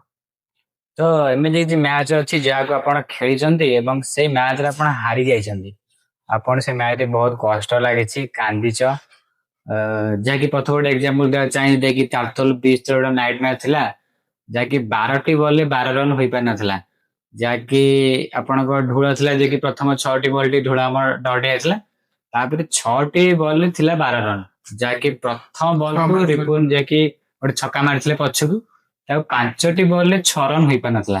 ତ ସେ ମ୍ୟାଚରେ ଦେଖିଛୁ କି ସବ୍ୟସାଚୀ ବହୁତ କାନ୍ଦିଥିଲେ, ତ କେମିତି ଲାଗିଲା? 12ଟି ବଲରେ 12 ରନ ହେଇପାରିଲାନି, କିନ୍ତୁ 8 ଓଭରରେ ଆପଣଙ୍କର ହେଇଥିଲା 100 ରନ ଟାର୍ଗେଟ ଥିଲା ନା କଣ, 8 ଓଭରରେ 80 ରନ ହେଇଥିଲା, କିନ୍ତୁ 12ଟି ବଲରେ 12 ରନ ହେଇପାରିନଥିଲା, ତ ତାପରେ କଣ କହିବେ? ସେ ମ୍ୟାଚ ଆମେ ତା ପୂର୍ବରୁ 2ଟା ଖଣ୍ଡ ମ୍ୟାଚ ହାରି ସାରିଥିଲୁ ନାଇଟରେ। ତେଣୁ ଧେଡୁ ଭାଇ ମନା କରିଥିଲେ, ଓନର ଯିଏକି ସେ ମନା କରିଥିଲେ କି ଆଉ ନାଇଟ୍ ମ୍ୟାଚ୍ ଆଉ ରଖିବାନି, ନା ହଉନି, ନେକ୍ସଟ ସିଜନ ରଖିବା, ସିଜନ ଲାଷ୍ଟ ବେଳୁ। ତେଣୁ ମୁଁ ଧେଡୁ ଭାଇ ଫୋର୍ସ କରିକି ନାଇଁ ଭାଇ ଆଉ ଏଇ ମ୍ୟାଚ୍ ଟା ଆମେ ଜିତିବା, ଏଇ ମ୍ୟାଚ୍ ଟା ରଖିବା ଯେମିତି ହେଲେ। ସେଠୁ କ୍ୱାର୍ଟର ଫାଇନାଲ ଆମର କାହା ସହିତ ମୋର ମନେ ପଡୁନି, ଉକୁସାଇ ବୋଧେ କି ହଁ ସେ ଅନୁପଲା ନା କଣ ମୋର ମନେ ପଡୁଛି, ସେ ଟିଲୁଆ ବଲ୍ ପକଉଥିଲା ନା କଣ, ତାଙ୍କରି ସହିତ ଥିଲା, ଆମେ ସେଇଟା ୱାନ୍ ସାଇଡ୍ ଜିତିଥିଲୁ। କିନ୍ତୁ ସେମିଫାଇନାଲ ମାନେ ତାଙ୍କର ବି ମୋର ମନେ ପଡୁନି, ସମୀମ ଭାଇର କିଏ ଗୋଟେ କ୍ୟାଚ୍ ଛାଡିଥିଲା, କିଏ ଗୋଟେ କ୍ୟାଚ୍ ଛାଡିଥିଲା ଆମର, ସେଠି ତାଙ୍କର କୌଣସି ବ୍ୟାଟ୍ସମ୍ୟାନ ମାରିନାହାନ୍ତି, ଗୋଟିଏ ବ୍ୟାଟ୍ସମ୍ୟାନ ମାରିଥିଲା, ସମୀମ 50 ମାରିଥିଲା, ସମୟ ଯେ କି ଛୋଟ ବାଉଣ୍ଡରୀ ଥିଲା ଛୋଟ ବାଉଣ୍ଡରୀ 50 ମାରି, ତାର ଗୋଟେ କିଏ କ୍ୟାଚ୍ ଛାଡିଥିଲେ, ମୋର ଠିକ ସେ ମନେ ପଡୁନି, ତାର ଗୋଟେ କିଏ କ୍ୟାଚ୍ ଛାଡିଥିଲେ, ସେ 50 ମାରିଲେ। ଛାଡ ଯାହା ବି ହଉ, ସେଠି 10 ଓଭରରେ 100 ରନ୍ କିଛି ନୁହଁ, ସେଠି 10 ଓଭରରେ 100 ରନ୍ ବହୁତ କହିବାକୁ ଗଲେ। ଛୋଟ ବାଉଣ୍ଡରୀ ହେଲେ କଣ ହବ, ସେଠି ଖେଳିବା ଟିକେ କଷ୍ଟ, କାହିଁକିନା ଛୋଟ ପିଚ୍, ବଲ୍ କୁ ମାନେ ଲେନ୍ଥ ଜାଣି ହଉନଥାଏ, ବଲ୍ ଜୋରରେ ପଳେଇ ଯାଉଥାଏ, କୋଉଟା ବଲ୍ ଅନ୍ୟବିନ୍ ବାଉନ୍ସ ହେଇଯାଉଥାଏ, ଗଡି ଯାଉଥାଏ, ଏମିତି ମାନେ ଖେଳିବା କଷ୍ଟ ହଉଥିଲା। ଲାଇଟ୍ ତଥାପି ମଧ୍ୟ ଏତେ ନଥିଲା ଲାଇଟ୍ କି ବି କମ ଥିଲା, ତେଣୁ ଆମେ ଗୋଟେ ଭଲ ସ୍କୋର କରିଦେଇଥିଲୁ। ପ୍ରଥମେ ଆମର ଭାଇର ମୋର ଓପନିଂ ପାର୍ଟନରସିପ ଗୋଟେ ଭଲ ହେଇଯାଇଥିଲା, ତାପରେ ଆଗ ମୁଁ ଆଉଟ୍ ହେଇଯାଇଥିଲି, ତାପରେ ଭାଇ ବି ଆଉଟ୍ ହେଇଯାଇଥିଲା। 12 ବଲ୍ 12 ରନ୍ ଥିଲା, ହେଲାନି, ତେଣୁ ଖେଳ କଥା ତ କିଛି କହିହବନି, 12 ବଲ୍ 12 ରନ୍ କଣ 12 ବଲ୍ 2 ରନ୍ ବି କହିହବନି ହବ କି ନାହିଁ, ତେଣୁ ଟିକେ କଷ୍ଟ ଲାଗିଥିଲା। ଜିତିବା ମ୍ୟାଚ୍ ଯାହା କହନ୍ତି ଆମ ହାତରୁ ମାନେ ପଳେଇଥିଲା ସେଟା। ଯେ what is your dream in cricket, ମାନେ କ୍ରିକେଟ ରେ ଡ୍ରିମ୍ କଣ? ଯେପରିକି ଆପଣ ଅଲ ଓଡିଶା ମ୍ୟାଚ୍ ମଧ୍ୟ 2 କିମ୍ବା 3ଟି ଖେଳି ସାରିଛନ୍ତି, ଯାହାକି ସନବିଗ ସାଇଡ୍ ଢେଙ୍କାନାଳ ହଉ କି 2ଟି ମ୍ୟାଚ୍ ବଡ ବଡ ମ୍ୟାଚ୍ ଆପଣ ଖେଳିଛନ୍ତି, ଯେ କି କହିବାକୁ ଗଲେ ଆପଣ ସେଠି ମନ ପସନ୍ଦର କିଛି ଇନିଂସ ଆପଣ ଦେଖେଇ ପାରିନାହାନ୍ତି। ତ ଆଉ ଟିମ୍ ହିଟିଂ 11 ବାରାଙ୍ଗା ମହାଙ୍ଗା ମଧ୍ୟ ଆପଣ ଖେଳିଛନ୍ତି। ତ what is the dream in cricket, ମାନେ କ୍ରିକେଟରେ ଆପଣ କେଉଁ ବଡ ଟିମ୍ ଗୋଟେ ଖେଳିବାକୁ ଚାହାନ୍ତି, ତ କେମିତି କହିବେ ସେ ବିଷୟରେ? ମୋର ପ୍ରଥମ କଥା ହେଲା, ମୋର କେବେ ମାନେ ସେମିତି ଇଚ୍ଛା ନଥାଏ କି ମୁଁ ଏଇ କ୍ଲାସ ରେ ଖେଳିବି, ମାନେ ହାଇ କ୍ଲାସ ରେ ଖେଳିବି, ଏଇଟା ଛୋଟ ଟୁର୍ଣ୍ଣାମେଣ୍ଟ, ଏଇଟା ବଡ ଟୁର୍ଣ୍ଣାମେଣ୍ଟ, ମୋର କେବେ ସେମିତି ନଥାଏ। ମୋର ହଁ ପଞ୍ଚାୟତ ମ୍ୟାଚ ନାହିଁ କି ଘରେ ବସି ଭଲ ଲାଗୁନି, ଯେକୌଣସି ଟିମ୍ ଡାକିଲେ ମୁଁ ଖେଳିବା ପାଇଁ ପଳାଏ। ମାନେ ମତେ ମାନେ ଖେଳିବା ପାଇଁ ଭଲ ଲାଗେ, ନା କି ମାନେ ଅଲ ଓଡିଶାର ଅଧିକା ପଇସା, ଯେମିତି ହେଲେ ତ ଅଲ ଓଡିଶାର ଅଧିକା ପଇସା, ମୁଁ ଯାହାବି ଦୂରବାଟ ମ୍ୟାଚ ଯାଇଛି, ଅଲ ଓଡିଶା ମ୍ୟାଚ ଯାଇଛି, ପଇସା ମିଳିଛି, କିନ୍ତୁ ଆ ଅପେକ୍ଷା ବହୁତ ଭଲ ପଇସା, କିନ୍ତୁ ରେଜଲ୍ଟ ହେଲାନି। ତେଣୁ ତାପରେ ବି ଗୋଟିଏ ଜିନିଷ କଷ୍ଟ ହେଲା, ଯୋଉମାନେ ବଡ ଟିମ୍ ରେ ଖେଳୁଛନ୍ତି, କମାଣ୍ଡ ହଉ, ଇମେଜ ହଉ, ସନ୍ଥପୁରା ହଉ, ସେମାନଙ୍କର ଟ୍ରାଭେଲିଂ ଟା ସହଜ। ସେମାନେ ସହଜ, ସେମାନେ କଷ୍ଟ, କିନ୍ତୁ ସେମାନେ 4 ଜଣ ଯିବେ, ଗୋଟେ କାରରେ ଯିବେ, ଗଲେ ଖେଳିବା ପାଇଁ, ଗଲେ ଯେତେ ବାଟ ହଉ କାରରେ ଶୋଇପାରିଲେ ଟିକେ। ଆମେ ମୁଁ ଯୋଉ 2 ଥର ଯାଇଥିଲି, ପ୍ରଥମ ଥର ମୁଁ ଯାଇଥିଲି କଲାସି, ତାପରେ କୁଚିଣ୍ଡା ସମ୍ବଲପୁର, ତେଣୁ ଟ୍ରେନ ରେ ରାତି ସାରା ରାତି ଅନିଦ୍ରା ହେଇକି ସେଠି ଯାଇ ଖାଇବା ପିଇବା ଠିକ ନଥିବ, ପେଟ ଖରାପ ହେଇଯାଇଥିବ, ଆଉ ମାନେ ଗୋଟେ ଅବାଗିଆ ଲାଗେ, ଫିଲ୍ ହୁଏ ଖେଳିବା ପାଇଁ। ତେଣୁ ମୁଁ ସେଇ ଦିନ ଠାରୁ ମତେ ଏବେ ବି ମତେ ବହୁତ ମ୍ୟାଚ ମିଳୁଛି, ମୁଁ କୋଉ ଟିମ୍ ନା କହୁନି, ବର୍ତ୍ତମାନ ଏଇ ଯୋଉ ଆମର ନବାଡା ଗଲା କି ଯେକୌଣସି ମ୍ୟାଚ ସବୁ ହଉ, ମତେ ବହୁତ ମ୍ୟାଚ କଲ୍ ଆସୁଛି କି ଭାଇ ଆସ ଖେଳିବା ପାଇଁ, ମୁଁ ଦୂର ବାଟ ଯୋଉ ଯାଉ, ତେଣୁ ଟ୍ରାଭେଲିଂ ପାଇଁ କଷ୍ଟ ନାହିଁ। ମୁଁ ବି ବର୍ତ୍ତମାନ ମୋର ଆଉ ସେମିତି କିଛି ମାନେ ମୋର କିଛି ନିର୍ଦ୍ଦିଷ୍ଟ ଏମ୍ ନାହିଁ, ମୁଁ ଯେପର୍ଯ୍ୟନ୍ତ ଖେଳୁଥିବି ସେ ପର୍ଯ୍ୟନ୍ତ ଭଲ ଖେଳିବା ପାଇଁ ଚେଷ୍ଟା କରିବି, ଯୋଉ ଟିମ୍ ଗୋଟେ ଖେଳିବି ସେଇ ଟିମ୍ ପାଇଁ ଭଲ ଖେଳିବା ପାଇଁ ଚେଷ୍ଟା କରିବି, ସେ ମୋ ନିଜ ଗାଁ ଟିମ୍ ହଉ, ପଞ୍ଚାୟତ ଟିମ୍ ହଉ, କିମ୍ବା କୋଉ ଅଲ ଓଡିଶା ଟିମ୍ ହଉ। ତ ଆମେ ଆସିବା ଏବେ ଓନରଙ୍କ ଉପରକୁ। ତ ପ୍ରଥମେ ମୁଁ କଥା ହେବାକୁ ଚାହିଁବି ଅଙ୍କଲ, ଯେ କି ସୁଭାଷ ତାରାଣିଆ ଓନର ଅଛନ୍ତି ନୁହାଡିର, ସେ ମଧ୍ୟ ଅଲ ଓଡିଶା ମ୍ୟାଚ ହଉ କି ଆମର ମିଶାକୁସା ମ୍ୟାଚ ହଉ ସେ ମଧ୍ୟ ଖେଳାନ୍ତି। ତ ଅଙ୍କଲ ଆପଣ କେମିତି ଲାଗନ୍ତି? ପ୍ରଥମତଃ ମୁଁ କହିବି, ମାନେ ମତେ ଯଦି କେବେ ମୋ ଜୀବନର ପ୍ରଥମ ଟୁର୍ଣ୍ଣାମେଣ୍ଟ ଖେଳିଥାନ୍ତି, ସେ ହଉଛି ଅଙ୍କଲ। ମୋର ମନେ ଅଛି ଥରେ ପାଇକି ଆସିଥିଲା, ଏଇ କୋଳଥ ପଡିଆରେ ଗୋଟେ ମ୍ୟାଚ ହଉଥିଲା, ସପ୍ଟେନିଶ, ମୁଁ ବୋଧେ ସେତେବେଳେ ଅଷ୍ଟମ କିମ୍ବା ନବମରେ ପଢୁଥିଲି, ଗୋଟେ ମ୍ୟାଚ ହଉଥିଲା, 2 ବଲ୍ ଥିଲା 5 ରନ୍, କିଏ ଗୋଟେ ଆଉଟ୍ ହେଲା, ମତେ ଅଙ୍କଲ ତାଙ୍କର ମାନେ ଅଙ୍କଲ ତାଙ୍କ ଗାଁ ଟିମ୍ କୁ ନେଇକି ଯାଇଛନ୍ତି ସେମିଫାଇନାଲ ମ୍ୟାଚ, ଅଙ୍କଲ ମତେ କହିଲେ ତୁ ବ୍ୟାଟିଂ ଯା, ତାଙ୍କ ଗାଁ ପିଲା ଥାନ୍ତି 6ଟା କି 7ଟା ୱିକେଟ ପଡିଥାନ୍ତି, ଆଉ କହିଲେ ତୁ ବ୍ୟାଟିଂ ଯା, ତାଙ୍କର ପିଲା ହେଲେନି ବୋଲି ସେ ମତେ ଖେଳେଇଥିଲେ, କିନ୍ତୁ ଅଙ୍କଲ କହିଲେ ତୁ ବ୍ୟାଟିଂ ଯା। ସେଇଠୁ ତାପରେ ଅଙ୍କଲ ମୋର ଦେଖା ହେଇଥିଲେ କି ନା, ଥରେ ମୁଁ ସାଇକେଲ ଆଣିକି ଆଉଥିଲି ଗାଁକୁ ଖେଳିବା ପାଇଁ, ଅଙ୍କଲ ଗୋଟେ ବାଟରେ, ନାଇଁ ମୁଁ ଚାଲି ଚାଲି ଆଉଥିଲି ଖେଳିବା ପାଇଁ, ମାନେ ଏତେ ଖେଳ ନିଶା, ମୁଁ କଙ୍କାଳରୁ ଗାଁ ଯାଏଁ ଚାଲି ଚାଲି ଆଉଥିଲି ଖେଳିବା ପାଇଁ, ଅଙ୍କଲ ବାଟରେ ଦେଖା ଲିଫ୍ଟ ଦେଲେ, ସେଠୁ ପଚାରିଲେ ତୁ କିଏ, ମୁଁ କହିଲି ଆମ ଘର ଏଇଠି, ନା ତୁ କୁଆଡେ ଯାଉଛୁ, ମୁଁ କହିଲି ଖେଳିବାକୁ, ନା ତୁ ଏମିତି ଖେଳ କଳ, ହଉ ତୁ ତାହେଲେ ଆସେ ଆଉ ଖେଳିବା ଯିବା ଆଉ। ସେଠୁ ଏମିତି କଥାବାର୍ତ୍ତା ଭିତରେ ଅଙ୍କଲ ସେଠୁ ନମ୍ବର ଫମ୍ବର ନେଲେ, ଅଙ୍କଲ ମତେ ଫୋନ କଲେ, ସେଠୁ ଫୋନ କଲା ଭିତରେ ପାଇକି ଆସିଲା, 1 ବଲ୍ ଥିଲା 5 ରନ୍, ଅଙ୍କଲ ମତେ ବ୍ୟାଟିଂ ପଠେଇଲେ, ମୁଁ 6 ମ୍ୟାଚ ଜିତିଥିଲି। ସେଇଠୁ ମାନେ ସେଇ ଦିନଠାରୁ ମାନେ ମୋ ନିଜ ଉପରେ ଗୋଟେ କନଫିଡେନ୍ସ ଆସିଲା କି ନାଇଁ ମୁଁ ଗୋଟେ ଖେଳାଳି ହେଇପାରିବି। ତ ଅଙ୍କଲ କୁ ଆପଣ କେଉଁ ଦେଖନ୍ତି, ସାଙ୍ଗ ନା କ୍ରିକେଟ ଖେଳେ? ଯେପରିକି କିଶନ ଜୟ କହୁଥିଲେ ଯେ କି ଅଙ୍କଲ ପ୍ରଥମେ ଯୁବା ଯୋଜକୁ ଅଧିକା ସୁଯୋଗ ଦିଅନ୍ତି ଖେଳିବାକୁ, ୟଙ୍ଗ କ୍ରିକେଟର। ଅଙ୍କଲଙ୍କ ଆଖିରେ ସବୁବେଳେ ୟଙ୍ଗ କ୍ରିକେଟର ଦେଖାଯାନ୍ତି ଯେ କ୍ରିକେଟ ଖେଳିଲେ ଏ ଦିନ କରିପାରିବ। ତ ଅଙ୍କଲ ୟଙ୍ଗ କ୍ରିକେଟର ଆଉ ଲେଜେଣ୍ଡ କ୍ରିକେଟର, ଅଙ୍କଲ ସବୁଠୁ କାହାକୁ ଭଲ ପାଆନ୍ତି? ୟଙ୍ଗ କ୍ରିକେଟର ମାନେ କଣ, ଅଙ୍କଲ ଦେଖ, ଅଙ୍କଲ ମାନେ ସବୁବେଳେ ଭଲ ପାଆନ୍ତି ଯିଏ ଗୋଟେ ଭଲ ସ୍ପୋର୍ଟସ ମ୍ୟାନ ହେଇଥିବ, ଯାହାର ଡିସିପ୍ଲିନ ଥିବ। ଗୋଟେ ପ୍ଲେୟାର କହୁଛି, ଅଙ୍କଲ ସବୁଠାରୁ ମୋ ଜାଣତରେ ତ ଅଧିକ ଭଲ ପାଆନ୍ତି ଭାଇ କି, ମୁଁ ଯେତିକି ଜାଣିଛି। ତାପରେ ରଞ୍ଜନ ହେଇକି ବି ବହୁତ ଭଲ ପାଆନ୍ତି। ତେଣୁ ଆଉ ଗୋଟେ ପିଲା ହଉଛି ବାଉନ ପାପୁନି, ଯୋଉ ଆମର ରହିଲା, ତାକୁ ଅଙ୍କଲ ବହୁତ ଭଲ ପାଆନ୍ତି। କାହିଁକି ନା ତାକୁ ଅଙ୍କଲ ଯେତେବେଳେ ଡାକିବେ ଖେଳିବାକୁ ଯିବା ପାଇଁ, ଅଙ୍କଲ ତା ଘରୁ ବେଳେ ପଇଲେ ତାକୁ ନେଇକି ଯାଆନ୍ତି। ଅଙ୍କଲଙ୍କର ମାନେ ଗୋଟେ କଥାକୁ କହୁଛି, ଅଙ୍କଲଙ୍କର ମାନେ ଫ୍ୟାମିଲି ଯାହା ବି ହଉ, ଅଙ୍କଲ ଗୋଟେ ଭଲ ସ୍ଥିତିରେ ଅଛନ୍ତି। କିନ୍ତୁ ଅଙ୍କଲଙ୍କର କଣ ଦରକାର ଜଣଙ୍କ ଘରକୁ ଯାଇକି ତା ପାଇଁ 10 ମିନିଟ ୱେଟ୍ କରି ତାକୁ ନେଇକି ଯିବେ ଖେଳିବା ପାଇଁ, କଣ ଦରକାର? ଅଙ୍କଲଙ୍କର ସେତିକି ପେସେନ୍ସ ଅଛି ବୋଲି ଆଜି ପର୍ଯ୍ୟନ୍ତ ଏ ବୟସରେ ସିଏ ମାନେ ଖେଳ ଚଲେଇକି ବଜାଇ ରଖିଛନ୍ତି। ତ ଏବେ ଆସିବେ ନିଜ ଟିମ ର ଓନରଙ୍କ ଉପରକୁ। ତ ଯେମିତିକି ଆମେ ସମସ୍ତେ ଜାଣିଛେ ଯେ କି HPS11 ପୋତାନେର ଓନର ଯେ କି ମିଷ୍ଟର ସଚିକାନ୍ତ ମହାନ୍ତି ଧେଡୁ ଭାଇ। ତ ଧେଡୁ ଭାଇ କାମ କଣ କରନ୍ତି? ଧେଡୁ ଭାଇ ତ ତାଙ୍କର ମୋବାଇଲ ଦୋକାନ ଅଛି, ସେଇ ତାଙ୍କରି ମୋବାଇଲ ଦୋକାନ ନାଁରେ ଟିମ୍ HPS। ଆଉ ବର୍ତ୍ତମାନ ଆମ ଟିମ ର ନାଁ ହେଇଯାଇଛି ନ୍ୟୁ HPS XI। କିନ୍ତୁ ମାନେ ବାହାର ମ୍ୟାଚରେ ଆଦ୍ୟାସା XI ରଖନ୍ତି, କାହିଁକିନା ଆଦ୍ୟାସା ହଉଛି ଧେଡୁ ଭାଇଙ୍କ ଝୁଅ ନା। ଆଉ ଧେଡୁ ଭାଇର ବର୍ତ୍ତମାନ ଆହୁରି ବି ସାଇଡ ବିଜନେସ ସବୁ ଅଛି। କ୍ୟାମେରା ବର୍ତ୍ତମାନ ଧେଡୁ ଭାଇ କ୍ୟାମେରା ସେଟଅପ୍ ବାହାର କରିଛନ୍ତି। ତେଣୁ ଧେଡୁ ଭାଇ ଜଣେ ଭଲ ଲୋକ। ତ ଧେଡୁ ଭାଇ ବିଲଙ୍ଗସ୍ କୋଉଠି କରନ୍ତି, କୋଉ ଜାଗାରେ ଧେଡୁ ଭାଇଙ୍କ ଘର? ଧେଡୁ କୋଉଠି ଭାଇଙ୍କ ଘର ଆସନ୍ତି? ହଉଛି ଆମରି ଗାଁରେ, ମାନେ ଆମ ଘର ପାଖରୁ ହବ 25, 20, 22ଟା ଘର ଛାଡିକି ଧେଡୁ ଭାଇଙ୍କ ଘର ହବ। ନିଜ ଓନରଙ୍କର ବିହେଭିୟର ଆଉ ଡେଡିକେସନ ଆଉ ଫ୍ରିଡମ ଉପରେ କିଛି କହିବେ ଯେ କି ଏମିତି ଓନର ଯେ କି ସବୁବେଳେ କିଛି ଚାପ ଦିଅନ୍ତିନି କି ପିଲାମାନେ ଯେମିତି ଖେଳନ୍ତୁ ଖେଳନ୍ତୁ କିନ୍ତୁ ମ୍ୟାଚ ଟାକୁ ଜିତାନ୍ତୁ, ତାଙ୍କ ବିହେଭିୟର ଡେଡିକେସନ ସେମିତି କିଛି ଆପଣଙ୍କ ପ୍ରତି ଖରାପ କି ଭଲ କଣ ଥାଏ? ବିହେଭିୟର ତ ମାନେ ସମସ୍ତେ ଜାଣିଛନ୍ତି କି ଧେଡୁ ଭାଇ ମାନେ 50,000 ଜିତିବା ବଦଳରେ 1,00,000 ଟଙ୍କା ଖର୍ଚ୍ଚ କରିଦବ। ତାର ସେମିତି ଯୋଉଠି ତାର ଜିଦି ମାନେ ଜିଦି କି ମୁଁ ଏଇ ଜିନିଷଟା ଜିତିବି ମାନେ ଜିତିବି। ତେଣୁ ତାର ସେଇ ଜିଦି ଯୋଗୁ ବର୍ତ୍ତମାନ ଆମେ 5-6 ବର୍ଷ ହେଲା, 4-5 ବର୍ଷ ହେଲା ଧେଡୁ ଭାଇ ଟିମ୍ ଚଲଉଛୁ। ତେଣୁ ଧେଡୁ ଭାଇ ଜାଗା କେହି ନେଇପାରିବେନି। ତାପରେ ପାଖରେ ହେଲା ଫ୍ରିଡମ। ଫ୍ରିଡମ କଥା ହେଲା ମାନେ ମୋ କାହା କଥା ମୁଁ ଜାଣିନି କଣ କାହାକୁ କହେ, କିନ୍ତୁ ମୋ କଥା ହେଲା ଧେଡୁ ଭାଇ ମତେ ସବୁବେଳେ କହେ କି ମାନେ ତୁ ତା କଥା କାହିଁକି ଶୁଣୁଛୁ, ଏକୁଟିଆ କଣ ମ୍ୟାଚ ଜିତେଇ ହବନି, ତୁ ଏକୁଟିଆ ମ୍ୟାଚ ଜିତୁନୁ, ମୋର ତା କଥା ଟିକେ କଣ, ସିଏ ହରାନ୍ତୁ, ତୁ ଏକୁଟିଆ ମ୍ୟାଚ ଜିତା। ତେଣୁ ମତେ ସେଇ ଫ୍ରିଡମ ଦିଏ, ତୁ ଯୋଉ ଡାଉନରେ ଚାହୁଁଛୁ ସେଇ ଡାଉନରେ ଖେଳେ, ତୁ ବଲ ପକେଇବାକୁ ଚାହୁଁଛୁ ଯଦି ବଲ ପକା, ତୁ ଯଦି କିପିଂ କରିବାକୁ ଯେତେବେଳେ ଚାହୁଁଛୁ କିପିଂ କର, ତୁ ଯାହାକୁ ବୋଲିଂ ଦେବାକୁ ଚାହୁଁଛୁ ତାକୁ ବୋଲିଂ ଦେ। ମତେ ସବୁବେଳେ ସେ ସେଇ ଫ୍ରିଡମ ଟା ଦିଏ। ତ ଏଇ ସିଜନରେ ଦେଖିବାକୁ ପାଇଥିଲୁ ଯାହାକି all Odisha and panchayat mixing match, ଯାହାକି 7ଟି ପଞ୍ଚାୟତ ଏବଂ 4ଟି ଅଲ ଓଡ଼ିଶା ମ୍ୟାଚ, ଯାହାକି ପ୍ରଥମରୁ ଆପଣ ଖେଳି ନଥିଲେ ପାଳନ୍ଦାରେ ଯାହାକି ଆମର ହୁଏ। 7ଟି ନିଜ ପଞ୍ଚାୟତ ପିଲା ଖେଳିବେ, 4ଟି ଅଲ ଓଡ଼ିଶା, ମାନେ ଆପଣ ବାହାରୁ ଯେଉଁ 4ଟି ପ୍ଲେୟାରକୁ ଆଣି ମଧ୍ୟ ଖେଳେଇ ପାରିବେ। ତ ସେଠି କଣ ହୋଇଥିଲା, ପଇସାର ପ୍ରୋବ୍ଲେମ ହୋଇଥିଲା ନା ଓନର ମନା କରିଥିଲେ ନା ନିଜ ପିଲାଙ୍କର ମଧ୍ୟରେ ଡିସ୍ପ୍ୟୁଟ ହେଇଥିଲା ନା ଖେଳ ହେଇପାରିନଥିଲା? ସେ ମ୍ୟାଚଟା କାହିଁକି ରହିପାରିନଥିଲା? ନାଇଁ ସେଟା ସେ ଟୁର୍ଣ୍ଣାମେଣ୍ଟ ନ ରଖିବାର କାରଣ ହଉଛି ଭାଇ ଆଉ ମୁଁ। ଆମେ ଓନରଙ୍କୁ ମନା କରିଥିଲୁ ଫାଷ୍ଟ କି ଭାଇ ଆଉ ଆମେ ଗୋଟେ ବଜେଟ ସେଟ୍ କଲୁ କି ଏଣ୍ଟ୍ରି ଫିସ୍ ରହିଲା 4,000। ଆଉ ଆମେ କଣ କରୁଛୁ ନା ଲିଗ୍ କ୍ୱାର୍ଟରକୁ ଗୋଟେ ଦିନ ରହିଲା, ଲିଗ୍ କ୍ୱାର୍ଟର ଖେଳିବୁ।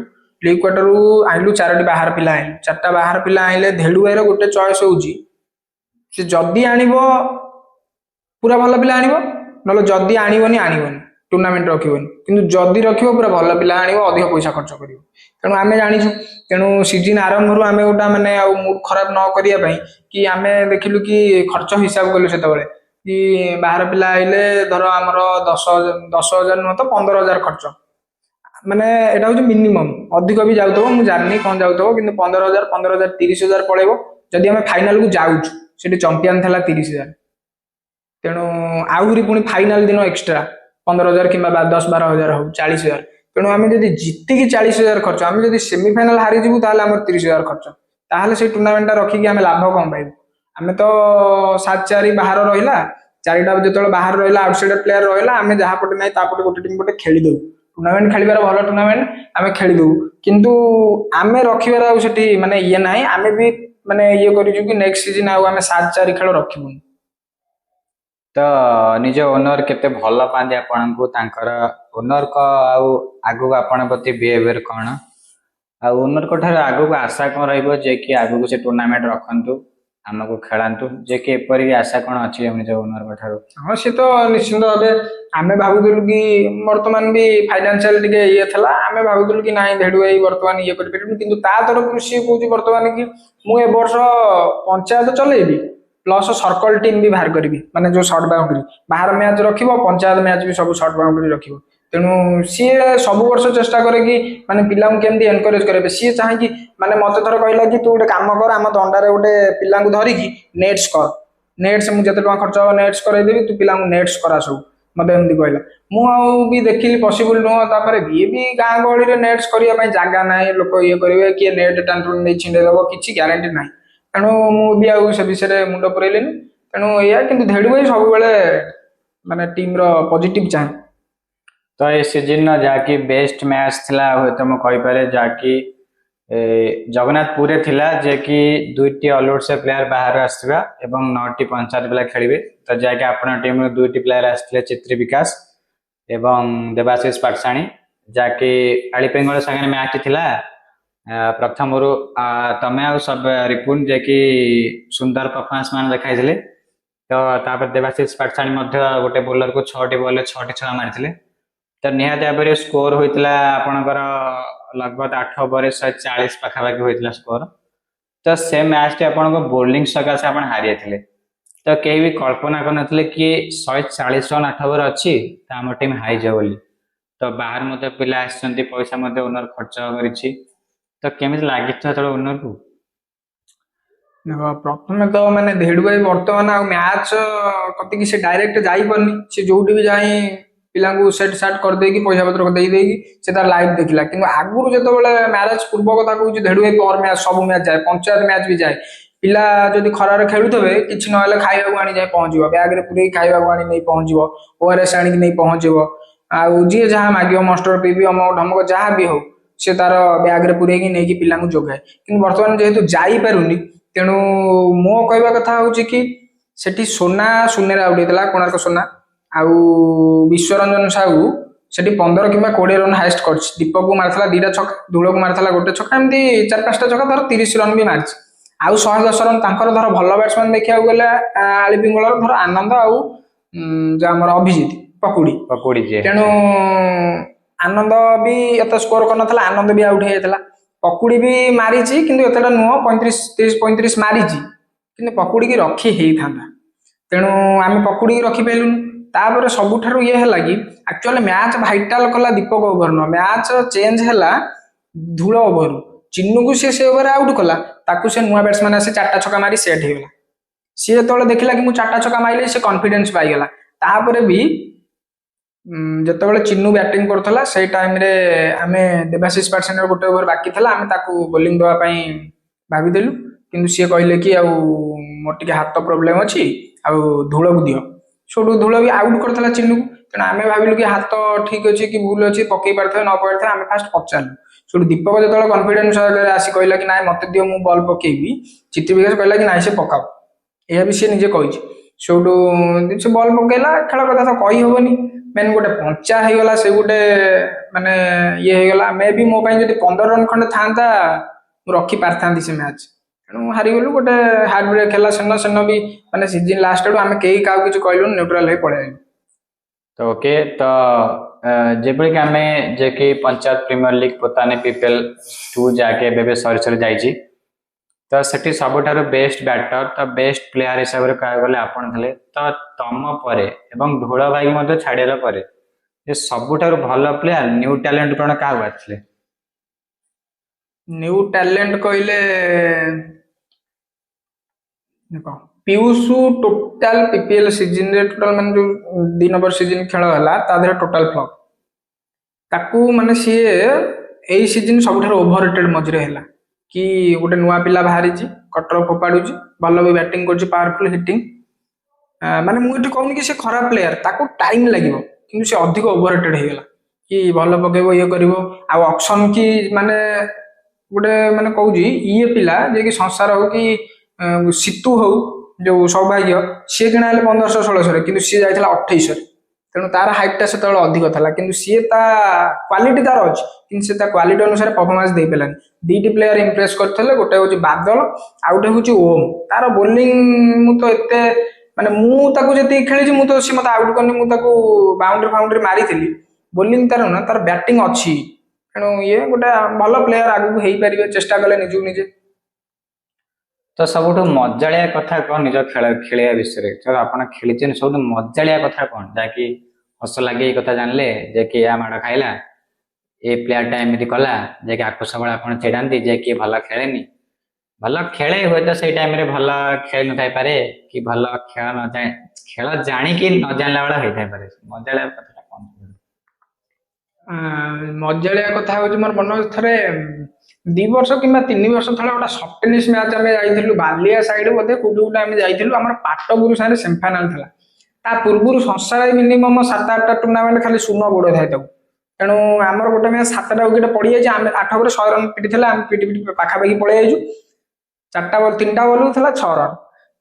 6 ରନ୍ ଥିଲା, ସଂସାର ହେଇଥିଲା ଷ୍ଟ୍ରାଇକରେ, ଆମେ ବ୍ୟାଗ ପଟା ବାନ୍ଧିଲୁ କି ଆଉ ମ୍ୟାଚ୍ ହବନି ଚାଲ ଯିବା ଘରକୁ। ବଡ ବାଉଣ୍ଡ୍ରି ଥିଲା, ପବନ ଦଉଥିଲା, ବହୁତ ବଡ ବାଉଣ୍ଡ୍ରି। ଆମେ ବ୍ୟାଗ ପଟା ବାନ୍ଧିଲୁ, 7ଟା ୱିକେଟ୍ ଗଲା, ଏପଟେ ସଂସାର ଏପଟେ ବାଉନା କିଏ ଠିଆ ହେଇଥିଲା। ଆମେ ବ୍ୟାଗ ପଟା ବାନ୍ଧିଲୁ, ମାନେ ଗୋଟେ ଗାଡି ପୁଣି ଅଲରେଡି ପଳେଇଲାଣି, କିଏ ମୁଁ କହିପାରୁନି ଠିକ ସେ ପଳେଇଲେ। ସେଉଠୁ ମାଇଲା, ଗୋଟେ ବଲ୍ ଡଟ୍ ହେଲା, 2 ବଲ୍ 6, ତାପରେ ବଲ୍ 6 ମାରି ଜିତେଇ ଦେଲା। ଆମର ସବୁଠୁ ପିଲା ଯେତେବେଳେ ପଳେଇଲେ, ଆମର ସେ ଯାଇକି ବିଶ୍ୱାସ ହଉନି କି ଆମେ 6 ମାରିକି ଆମେ ଜିତି ଯାଇଛୁ ମ୍ୟାଚ୍। ସେଉଠୁ ଇଏ ତା ମୁହଁକୁ ଅନେଇ, ସେ ତା ମୁହଁକୁ ଅନେଇ, ସେଉଠୁ ଫାଇନାଲ ଯେତେବେଳେ ଟସ୍ ପକେଇବାକୁ ଡାକୁଛନ୍ତି ପୋତା ନେଇ, କେହି ଗଲେନି। କାହାର ବିଶ୍ୱାସ ହଉନି, ମାନେ ଅଧା ପିଲା ପଳେଇଛନ୍ତି, କିଏ ଦୋକାନକୁ ଗଲାଣି, କିଏ ଇଏ ଗଲାଣି। ଆମେ 2-3 ଜଣ ଥିଲୁ, ଆମେ ଦେଖିଛୁ, ଆମର ତଥାପି ବିଶ୍ୱାସ ହଉନଥାଏ। ଟସ୍ ପକେଇବା ଯେତେବେଳେ ଗଲେ ଆମେ କେହି ଗଲୁନୁ, ସଂସାର ହେଇ ଗଲା। ସେଉଠୁ ସେଇଠି ଦୀପୁନାଇ ଗୁଡା କଥା କହିଲା, ଆଉ ସେ ବର୍ତ୍ତମାନ ଇଚ୍ଛା ବାଡେଇଛି ମାନେ ତାର ଇଚ୍ଛା ଗୋଟାଏ ବର୍ଷ ସିଏ ପୁରା ଇଏ। ସଂସାର ହଉଛି ଗୋଟେ ଏମିତିଆ ପ୍ଲେୟାର, ସିଏ ହଉଛି ମାନେ ଧାବନ ଯାହା ସିଏ ସେୟା। ତାକୁ ଟିମ୍ ରେ ତମେ କହିବ ସେ ପରଫର୍ମାନ୍ସ ଦବନି, ତମେ କହିବ କାଲି ଏଇ ମ୍ୟାଚ୍ ଯଦି ସଂସାର ଫ୍ଲପ୍ କରେ ଆମେ ତାକୁ ବସେଇବା। ଗୋଟେ ବି ଦେଖ, ଟିମ୍ ଜିତିବା ପାଇଁ ହେଲେ ଆମକୁ ମାନେ ସମ୍ପର୍କ କିଛି ଦେଖିବାକୁ ପଡିବନି, ଯିଏ ଭଲ ଖେଳିବ ଆମେ ତାକୁ ଚାନ୍ସ ଦେବାକୁ ପଡିବ। ତାକୁ ଯୋଉ ମ୍ୟାଚ୍ କହିବ ବସେଇବ, ସେ ସେଇ ମ୍ୟାଚ୍ ହିଁ ମାରିବ। ତାର ତଳେ ମ୍ୟାଚ୍ ତାକୁ ପ୍ଲେଇଂ 11 ସେ ନଥିଲା, ଢେଡୁ ଭାଇ କହିଲା କି ନାଇଁ ତାକୁ 11 ରଖିବାନି, ଆଉ ଗୋଟେ ମ୍ୟାଚ୍ ଆଜି ତାକୁ ନୂଆ ପିଲା ଚାନ୍ସ ଦବା। ସେଠୁ କିଏ ଗୋଟେ ଆସିଲାନି ଠିକ ଟାଇମରେ, ସେ ଖେଳିଲା। ସେଠୁ ଖେଳିଲା ଯେତେବେଳେ ମାଇଲା 94, ତାପରେ ଆଉ ତାକୁ କେମିତି ଟିମ୍ ରୁ ବାହାର କରିବ କୁହ। ତେଣୁ ସିଏ ମାନେ ହଉଛି ସବୁବେଳେ ଏଇଭଳିଆ କ୍ଲଚ୍ ପ୍ଲେୟାର। ତେଣୁ ସେଇ ମୋମେଣ୍ଟ ଟା ହସ ଲାଗିଥିଲା। ଦୀପୁନା ଆସି କହିଲା ସିଏ ହଉଛି ତାର ଗୋଟାଏ ଥର ବାଡେଇ ଦେଲା ମାନେ ତାର ହଉଛି ହେଇଗଲା ବର୍ଷେ ଯାଏ ସେ ଖେଳିବ। ଆରେ ତ ବିଗେଷ୍ଟ ଫାଇଟ୍ ବା ଲଫଡା, ସବୁଠାରୁ ଅଧିକ ଲଫଡା ଆପଣଙ୍କ ଟିମରେ କେଉଁଠି ହେଇଛି, ବା ଏଇ ଯୋଗୁ ଆମେ ଝଗଡା କଣ୍ଟ୍ରୋଭର୍ସି କ୍ରିଏଟ ହେଇଛି ଏଇଠି ଏଇ ଜାଗାରେ, ତ ସେଇଟା ମ୍ୟାଚ୍ ଖେଳିନୁ, ଘରକୁ ପଳେଇ ଆସିଛୁ? ମାନେ ଖେଳିଲୁ ନା ଝଗଡା ପରେ ଖେଳିଛୁ? ନା, ଝଗଡା ପରେ ଖେଳିନୁ, ଆମେ ପଳେଇ ଆସୁ ସେଠୁ। ଆମେ ତ ଏତେ ଜାଗାରେ ଆସୁନୁ, ପତା ନାହିଁ ପର୍ଯ୍ୟନ୍ତ ସମୟ ଜାଣିଛନ୍ତି ଗୋଟେ ମାନେ ଆମେ ଗୋଟେ ଡିସିପ୍ଲିନ ଟିମ୍ ରୂପେ ଗଣା। କିନ୍ତୁ ଆମେ, ମୁଁ ତ ଜାଣିନି, ତଥାପି ଏତେ ମୋର ବି ମନେ ପଡୁନି।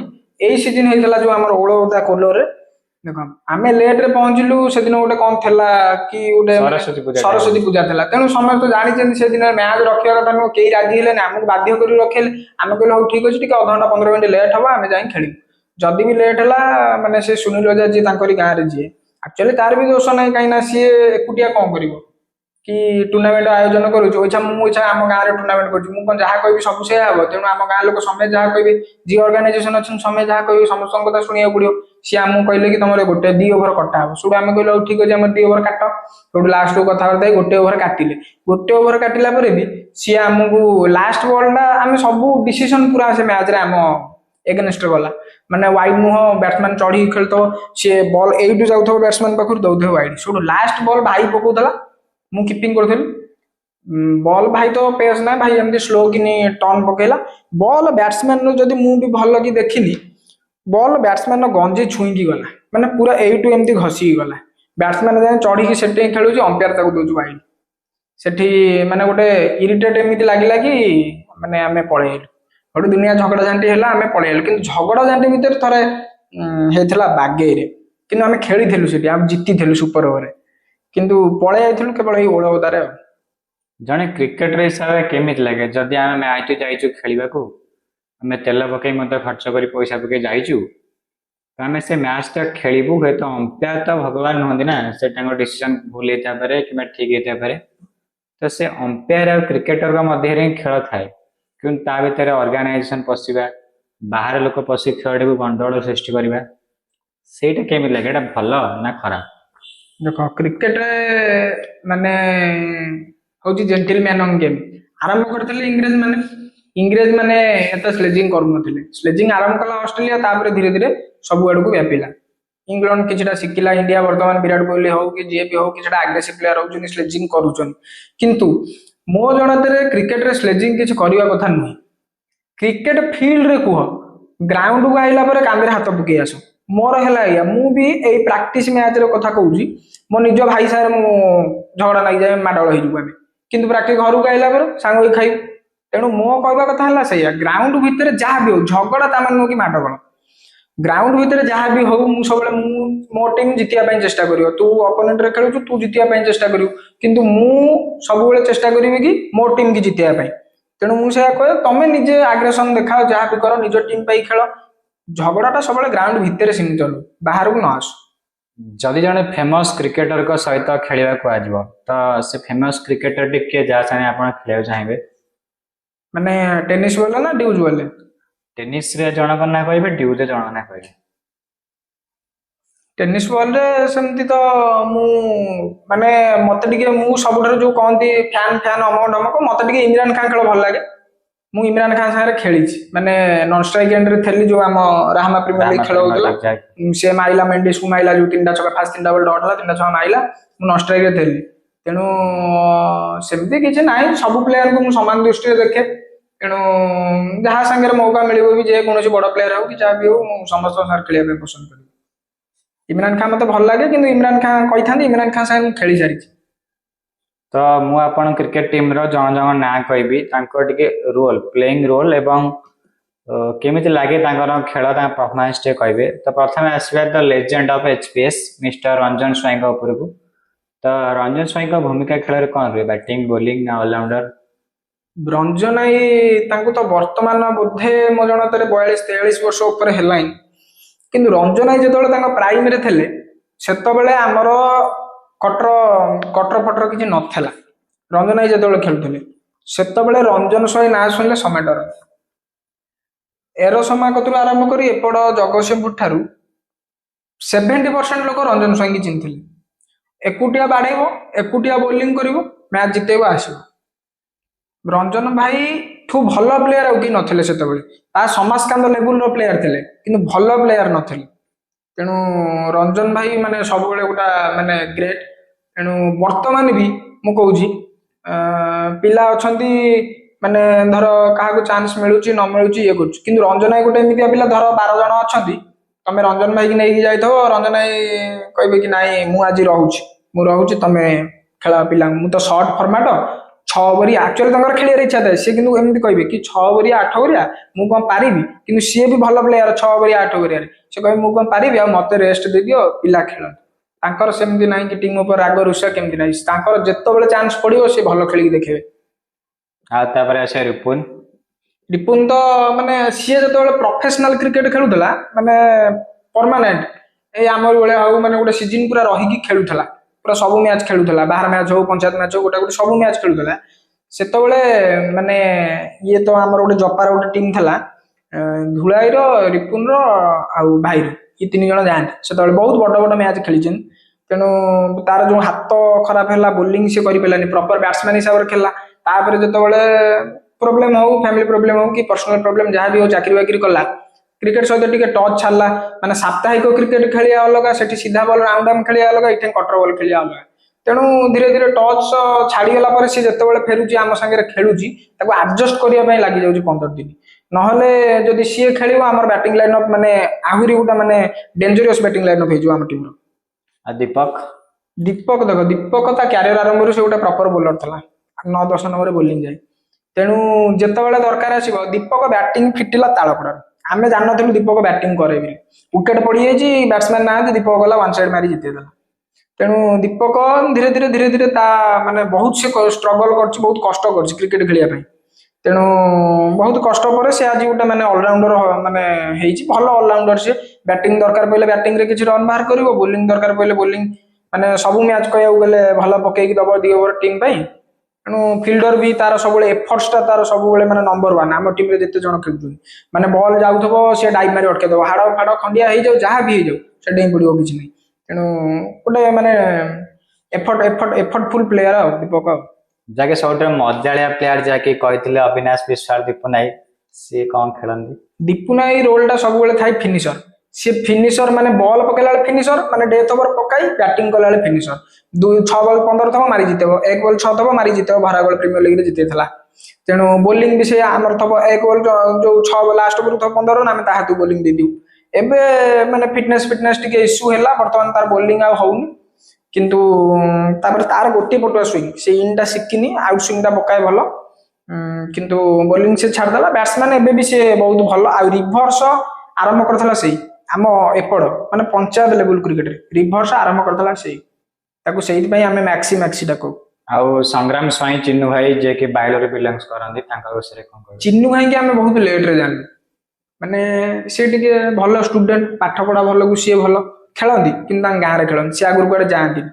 ସେଇଠୁ 6-7 ବର୍ଷ ତଳ କଥା କହୁଛି, ମୁଁ ତ ଚିନ୍ନୁ ଭାଇକି ମୁଁ ଜାଣିନି କଣ ଖେଳନ୍ତି ଆଗରୁ, ମୁଁ ଚିହ୍ନିଲି ତାଙ୍କୁ ଅଙ୍କଲଙ୍କ ଥ୍ରୋରୁ। କନାଗୁଳି ସେତେବେଳେ ମ୍ୟାଚ୍ ହୁଏ, ଆମେ ଯାଉ, ଚିନ୍ନୁ ଭାଇ ଯାଆନ୍ତି। ଚିନ୍ନୁ ଭାଇ ଭଲ ସେତେବେଳେ ଅଲରାଉଣ୍ଡର, ଜୋରରେ ପକାନ୍ତି, ସିଧା ବଲ୍ ନୂଆ ବଲ୍ ପକାନ୍ତି।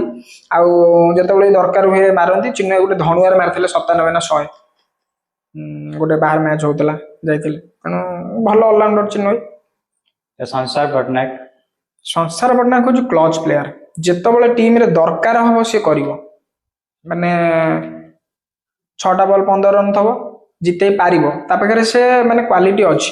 ମନେକର 5ଟା ୱିକେଟ୍ ପଡି ଯାଇଥିବ, 5 ରନରେ 5ଟା ୱିକେଟ୍ ପଡି ଯାଇଥିବ, ସଂସାର ବ୍ୟାଟିଂ ଯିବ ସେଠି ସେ ଏକ୍ସପିରିଏନ୍ସ ଅଛି ନା, ସେ କଣ ଖେଳିବ ସେଠି, କୋଉ ବଲ୍ ମାରିବ, କୋଉ ବଲ୍ ରହିବ, କୋଉ ବଲ୍ କେମିତି ୱିକେଟ୍ ରଖିବ, ସେଟା ତାକୁ ଭଲ ଭାବରେ ଜଣା। ତେଣୁ ସେ ଗୋଟେ କ୍ଲଚ୍ ପ୍ଲେୟାର ଆଉ ଟିମ୍ ପାଇଁ ଆଉ। ତ୍ରିଶକ୍ତି ସାହ ହାପି ଯିଏକି ଜଣେ ସୁନ୍ଦର ପ୍ଲେୟାର ମଧ୍ୟ ଥିଲେ, ସେ ଏବେ ଆଉ କ୍ରିକେଟ ଖେଳକୁ ଆସୁନାହାନ୍ତି, ହୁଏତ ଫ୍ୟାମିଲି ପ୍ରେସର ହେଇଥାଇପାରେ କିମ୍ବା ଇନକମ୍ ସୋସିଆଲ ହେଇଥାଇ ମଧ୍ୟ ପାରେ। ସିଏ ଆମେ ତାକୁ ଭାରି ଖୁସି ହେଇଥିଲୁ, ସିଏ ବହୁତ ପୂର୍ବରୁ ଖେଳିଲାଣି କ୍ରିକେଟ, କିନ୍ତୁ ଆମେ ଖୁସି ହଉଥିଲୁ କାହିଁକି ନା ସେ ନୂଆ ବଲ୍ରେ ଆଉଟ୍ ସୁଇଂ ଟା ପକାଏ, ଯୋଉଟା କି ଆମ ପଞ୍ଚାୟତରେ ବର୍ତ୍ତମାନ ବାହାରୁନି। ଯିଏ ବି କଟର ଫୋପାଡୁଛନ୍ତି ପୁରୁଣା ବଲ୍ରେ ଫେରୁଛନ୍ତି, ନୂଆ ବଲ୍ରେ ସେ ଆଉଟ୍ ସୁଇଂ ଟା ପକାଏ ଜୋରରେ। ତାପରେ ତାର କାନ୍ଧଟା ଅଛି, ପାୱାର ଅଛି, ସେ ପେସରେ କଟରଟା ପକାଏ। ତେଣୁ ସିଏ ମାନେ ଟ୍ୟାଲେଣ୍ଟେଡ, ବହୁତ ଟ୍ୟାଲେଣ୍ଟେଡ। ବିନା ପ୍ରାକ୍ଟିସରେ ସେ ବ୍ୟାଟିଂ କରିବ, ବୋଲିଂ ଭଲ କରିବ। କିନ୍ତୁ ଫାଇନାନ୍ସିଆଲ ହଉ କି ଘର ପ୍ରୋବ୍ଲେମ ହଉ, ସେ କ୍ରିକେଟକୁ ପୁରା 100% ଟାଇମ ଦେଇପାରୁନି, ସେଇଥିପାଇଁ ଭଲ ଖେଳିପାରୁନି। ତ ଏବେ ଆସେ ଧୂଳ ଜେନା, ଧୂଳ ଜାତ ଜେନା, ଯାହାକି ସେ ମଧ୍ୟ ଭଲ କ୍ରିକେଟ ଖେଳନ୍ତି। ଏଇ ସିଜନର ନମ୍ବର 1 ବୋଲର ହେଲା ଅଲ ଓଡ଼ିଶା ରଙ୍ଗଡ଼ା ମାନସ। ମୁଁ କହୁଛି ଯଦି ମାନେ ଧୂଳ ଯଦି ସେଇ ମାନେ ତା ଫର୍ମଟାକୁ ବଜେଇ ରଖିଥାନ୍ତା, ରଙ୍ଗଡ଼ା ମାନସ ଓଲଟା ପକାଇ ଇନ୍ ଆଉଟ୍ ହୋଇ, ଧୂଳ ପକାଇ ଇନ୍ ଆଉଟ୍ ହୋଇ। ରଙ୍ଗଡ଼ା ମାନସର ମାନେ ମୁଁ ଯେତିକି ଶୁଣିଛି ବଡ ପ୍ଲେୟାର କହନ୍ତି କି ସେ ଏମିତି ଇନ୍ ଟା ପକାଏ, ତମକୁ ସବୁ ବଲ୍ ତା ଆଉଟ୍ ସୁଇଂ ଟା ବି ତମକୁ ଲାଗିବ ଇନ୍ ଭଳିଆ, ତା ହାତରୁ ପଡିବନି। ସେ ଏମିତି ପକାଏ, ତମକୁ ସବୁ ଲାଗିବ ସେ ଆଉଟ୍ ସୁଇଂ ପକଉଥିବ, ତମକୁ ଲାଗୁଥିବ ସେ ଇନ୍ ପକଉଛି। ତେଣୁ ତାକୁ ଖେଳିବନି, ତାର ବି ବଡ ଟର୍ନ। ଆମର ହରିଦାସପୁରରେ ଆଇଥିଲା ରଙ୍ଗଡ଼ା ମାନସ, 4 ଓଭରରେ 2 ରନ୍ ଦେଇଥିଲା। ଯୋଉ ଆମ ପଟେ ଆଇଥିଲା ଖେଳିବା ପାଇଁ, ପ୍ରଥମ ମ୍ୟାଚ୍ ନା କଣ ମୋର ମନେ ପଡୁନି, 4 ଓଭର ସେ ପୁରା ମାନେ କ୍ୱାଲିଟି ପକେଇକି ଦେଇଥିଲା। ତେଣୁ ଧୂଳ ଯଦି ତା ଷ୍ଟାଣ୍ଡାର୍ଡ, ଧୂଳ ହଉଛି ତାରି କ୍ୱାଲିଟିର ବୋଲର। ସେ ତା ନିଜ ଖେଳ ନିଜେ ବର୍ବାଦ କଲା। ବର୍ତ୍ତମାନ ବି ମୁଁ କହୁଛି, ସେ ଯଦି ସିଜନ ପୁରା ଅଫ୍ ସିଜନରେ ମୂଳରୁ ପ୍ରାକ୍ଟିସ କରି ଚାଲିବ, ଆମେ ମାନେ ଗୋଟେ ଭଲ ଟିମ୍ ହେଇକି ପୁଣି ଏ ବର୍ଷ ପୁଣି କମବ୍ୟାକ୍ କରି ବାହାରିବୁ, ବହୁତ ଜିତିବୁ। ତ ଲାଷ୍ଟ ଅଫ୍ ଆସିବି ଆପଣଙ୍କ ଭାଇ ଯାହାକି ଡନ୍ ଭାଇ, ଯିଏକି ସତ୍ୟ ସ୍ମୃତିଙ୍କ ଉପରେ ତାଙ୍କ ଖେଳ ପରଫର୍ମାନ୍ସ ବିଷୟରେ କିଛି କହିବେ। ତ ସେ ଜଣେ ୱିକେଟ କିପର ମଧ୍ୟ, ପରମାନେଣ୍ଟ ୱିକେଟ କିପର କହିଲେ ମଧ୍ୟ ଅତ୍ୟୁକ୍ତି ହେବ ନାହିଁ। ତ ୱିକେଟ କିପିଂ ବ୍ୟାଟିଂ ଉପରେ ତାଙ୍କର ଯେତିକି ସ୍କିଲ୍ ଅଛି, ଏବେ ସେ ସେଟା ବୋଲିଂ ଉପରେ ଦେବାକୁ ଚାହୁଁଛନ୍ତି, ଯିଏକି ଲେଫ୍ଟ ଆର୍ମ ବୋଲର, ନୂଆ ନୂଆ ଲେଫ୍ଟ ଆର୍ମ ବୋଲର ମଧ୍ୟ। ସେ ଏ ସିଜନରେ 2-3ଟି ମ୍ୟାଚ୍ ବୋଲିଂ କରିଥିଲେ, ତ ଗୋଟେ ମଧ୍ୟ 2-3 ମ୍ୟାଚ୍ ଭଲ ମଧ୍ୟ ପକାଇଛନ୍ତି, କିନ୍ତୁ ଅବଶେଷ 100ରୁ ଯାହାକି 90% ଭଲ, କିନ୍ତୁ 10% ମାଡ଼ ହେଇଥାଇପାରେ। କଣ ସେ ଜଣେ ବୋଲର ହେଇପାରିବେ? ଦେଖ, ମୁଁ ଯଦି ଏବେ ବି ବାଁ ହାତରେ ପ୍ରାକ୍ଟିସ କରିବି, 8 ବର୍ଷ ପରେ ମୁଁ ବି ଗୋଟେ ବାଁ ବୋଲର ହେବି। ସେଇ ପ୍ରକାର ଡେଡିକେସନ ଦରକାର, ସେଇ ପ୍ରକାର ପ୍ରାକ୍ଟିସ ଦରକାର। ତାର ସିଏ ଆକ୍ଚୁଆଲି ଆଗରୁ ଡାହାଣ ବୋଲିଂ କରେ, ସେ ଭଲ ବୋଲର ଥିଲା, ବହୁତ ଜୋରରେ ପକାଏ। ତାର ଡାହାଣ ହାତ ଖରାପ ଡିସଲୋକେଟ ହେଇଯାଇଥିଲା କାନ୍ଧ, ତେଣୁ ସିଏ ସେଇଠୁ ଗୋଟେ ନିଜେ ଡିସାଇଡ୍ କଲା କି ମୁଁ ବାଉଆ ପକାଇବି। ସେ ଧୀରେ ଧୀରେ ପକାଏ, ସବୁବେଳେ ଧୀରେ ଧୀରେ ମାନେ ୱାଇଡ ୱାଇଡ ହୁଏ, ପକାଏ, କଣ୍ଟ୍ରୋଲ ନଥାଏ। ବାଉଁ ଯେତେବେଳେ ବାହାରିଲା, ଆମର ପାପୁନି ବାହାରିଲା ଲେଫ୍ଟି ବୋଲର, ପାପୁନିର ଟର୍ନ ନାହିଁ ସୋ ହଁ, ଯେତେବେଳେ ସେଇଠୁ ସେ ଦେଖିଲା କି ସିଧା ବଲ୍ ମାଡ଼ ହଉଛି, ଆଉ ଆଜିକାଲି ତ ମାନେ ସିଧା ବଲ୍ କିଛି କାମ କରୁନି, ଯାହା ହେଲେ ବି ବାହାର ପଟେ ଟର୍ନ ଟା ଦରକାର, ମାନେ ରାଇଟ ବୋଲର ପାଇଁ ଆଉଟ ସୁଇଙ୍ଗ ହଉ କି ଲେଫ୍ଟି ବୋଲର ପାଇଁ ତାଙ୍କର ଯୋଉ ଅଫ୍ କଟରଟା ହଉ ନିହାତି ଦରକାର। ସିଏ କହିଲା କି ନାଇଁ ମୁଁ ଏଥର ପକେଇବି, ସେଇଠୁ ପକେଇଲା। ଗୋଟେ ଦିଟା ମ୍ୟାଚ୍ ଫାଷ୍ଟ ୱାଇଡ ଫାଇଡ ହେଲା, ଏକ୍ସଟ୍ରା ଫେକ୍ସଟ୍ରା ହେଲା, ସବୁଠାରୁ ଭଲ ପକେଇଥିଲା ସେ ପାରାଦୀପ ଚମ୍ପିଆନ ଟ୍ରଫିରେ 7 ରନ୍ ଦେଇଥିଲା, ଭଲ ସ୍ପେଲ ଗୋଟେ କାଢିଥିଲା। ତାପରେ ଏମିତି ଧୀରେ ଧୀରେ ସେ ଏ ସିଜନ ବି ବହୁତ ଚେଷ୍ଟା କରୁଛି, ପକେଇବ ଏଥର ସେ ନୂଆ ବଲ୍ ବି ପକେଇବା ପାଇଁ ଚେଷ୍ଟା କରୁଛି, ଦେଖିବା କଣ ହଉଛି ଆଉ। କଣ ମେସେଜ ଦେବାକୁ ଚାହିଁବେ ମାନେ ନୂଆ କ୍ରିକେଟର ମାନଙ୍କୁ, ଯେ କି ୟଙ୍ଗ କ୍ରିକେଟର ଯେ କି ନୂଆ ନୂଆ କ୍ରିକେଟ ଖେଳୁଛନ୍ତି ଆମ ପଡକାଷ୍ଟ ମାଧ୍ୟମରେ, ଯେ କି ଏମିତି କ୍ରିକେଟ ଖେଳନ୍ତୁ, ଆଗରେ ମଧ୍ୟ ଭଲ ପ୍ଲେୟାର ମଧ୍ୟ ଗୋଟେ ହେଇପାରିବେ। ତ କଣ ମେସେଜ ଦେବାକୁ ଚାହିଁବେ ସମସ୍ତ ନୂଆ ପିଲାଙ୍କୁ? କ୍ରିକେଟରେ ତ ବର୍ତ୍ତମାନ ଦେଖ, ମାନେ ଟେନିସ୍ କ୍ରିକେଟରେ କିଛି କ୍ୟାରିୟର ନାହିଁ, ତେଣୁ ଯଦି ଅଲ ଓଡିଶା ଖେଳିବ ଭଲସେ ଖେଳ। ଅଲ ଓଡିଶା ଯଦି ତମେ ଖେଳିବ, ଯେତିକି ଦିନ ଖେଳିବ ଭଲ 2 ପଇସା ରୋଜଗାର କରିବ। ଆଉ ସେଇ ପ୍ରକାର ଡେଡିକେସନ ଖେଳ, ପୁରା ଏଫର୍ଟ ଦେଇକି ଖେଳ। ତା ବି ନୁହଁ କି ପାଠ ପାଠ ଛାଡିକି ଖେଳ, ଖେଳ ପାଠ ବି ବଜାୟ ରଖ, ସବୁକୁ ଚେଷ୍ଟା କର କି ମୁଁ ଏପଟେ ଗୋଟେ ଭଲ ଜବ୍ କରିବା ପାଇଁ ଚେଷ୍ଟା କରିବି, ଏପଟେ ଗୋଟେ ଯେତିକି ସମୟ କ୍ରିକେଟ ଖେଳୁଛି ପ୍ରାକ୍ଟିସ କରୁଛି, ପ୍ରାକ୍ଟିସ ମ୍ୟାଚ ଟାକୁ ସିରିୟସ ନେଇକି ସବୁବେଳେ ଖେଳ। ଜଣେ ଭଲ କ୍ରିକେଟର ନିଶ୍ଚିନ୍ତ ହେଇପାରିବ, ପ୍ରାକ୍ଟିସ ମ୍ୟାଚ ଟାକୁ ସବୁବେଳେ ସିରିୟସ ନେଇକି ମ୍ୟାଚ ଭଳିଆ ଭାବିକି ଖେଳ। ହୁ is the over rated player in team? ନିଜ ଟିମର ସବୁଠୁ ଚାହିଦାବାନ ଖେଳେ, ଯେ କି ଏ ଟିମରେ ଆମର ଆଜି ଏ ନାହିଁ, ଏ ଥିଲେ ଆମେ ଆଜି ମ୍ୟାଚ ଟା ଜିତିପାରିବୁ, କି ଏ ପ୍ଲେୟାର ନାହିଁ ଆମେ ଆଜି ମ୍ୟାଚ ଟା ଖେଳିବାକୁ ଯାଇପାରିବୁନି। ତ ସବୁଠୁ ଓଭର ରେଟେଡ ପ୍ଲେୟାର ଆପଣ ଟିମରେ କିଏ ଅଛି? ସମସ୍ତେ କହନ୍ତି କି ମାନେ ଆର୍ତଜନା ତାର ତ ମାନେ ସବୁବେଳେ ମାନେ ସେ ଟିକେ ଇରେସ୍ପନ୍ସିବୁଲ ପିଲା, ତାର ପଙ୍କ୍ଚୁଆଲିଟି ନାହିଁ। ତେଣୁ ଧର ଗୋଟେ ବେଳେ ମ୍ୟାଚ ଥବ, ତାର ଠିକ ଟାଇମରେ କାମ ବାହାରିବ, ତେଣୁ ସେ ଟିକେ ଇରେଗୁଲାର ହୁଏ। ତେଣୁ ଧେଡୁଆଇ ତାକୁ ଯେମିତି ହେଲେ ବି କଳବଳ କୌଶଳେ ସେ ତାକୁ ନେଇକି ଯାଏ ମ୍ୟାଚ। ତେଣୁ ସବୁବେଳେ କହନ୍ତି କି ଆଉ ସିଏ ନଗଲେ କଣ ମ୍ୟାଚ ହବ, ତାକୁ ଯେମିତି ହେଲେ ନବାକୁ ପଡିବ। ତ ଜିତିବା ପାଇଁ ଆପଣଙ୍କ ସବୁଠାରୁ ମୁଖ୍ୟ ରଣନୀତି କଣ ରହିବ, ମୁଖ୍ୟ ଲକ୍ଷ୍ୟ, ଯେ କି ମୁଁ ଏଇଟା କଲେ ମୁଁ ନିଶ୍ଚିତ ଭାବରେ ଏଇ ମାଇଣ୍ଡ ସେଟରେ ମୁଁ ଜିତିବି। ତ ମୁଖ୍ୟ ରଣନୀତି କଣ ରହିବ ଜିତିବା ପାଇଁ?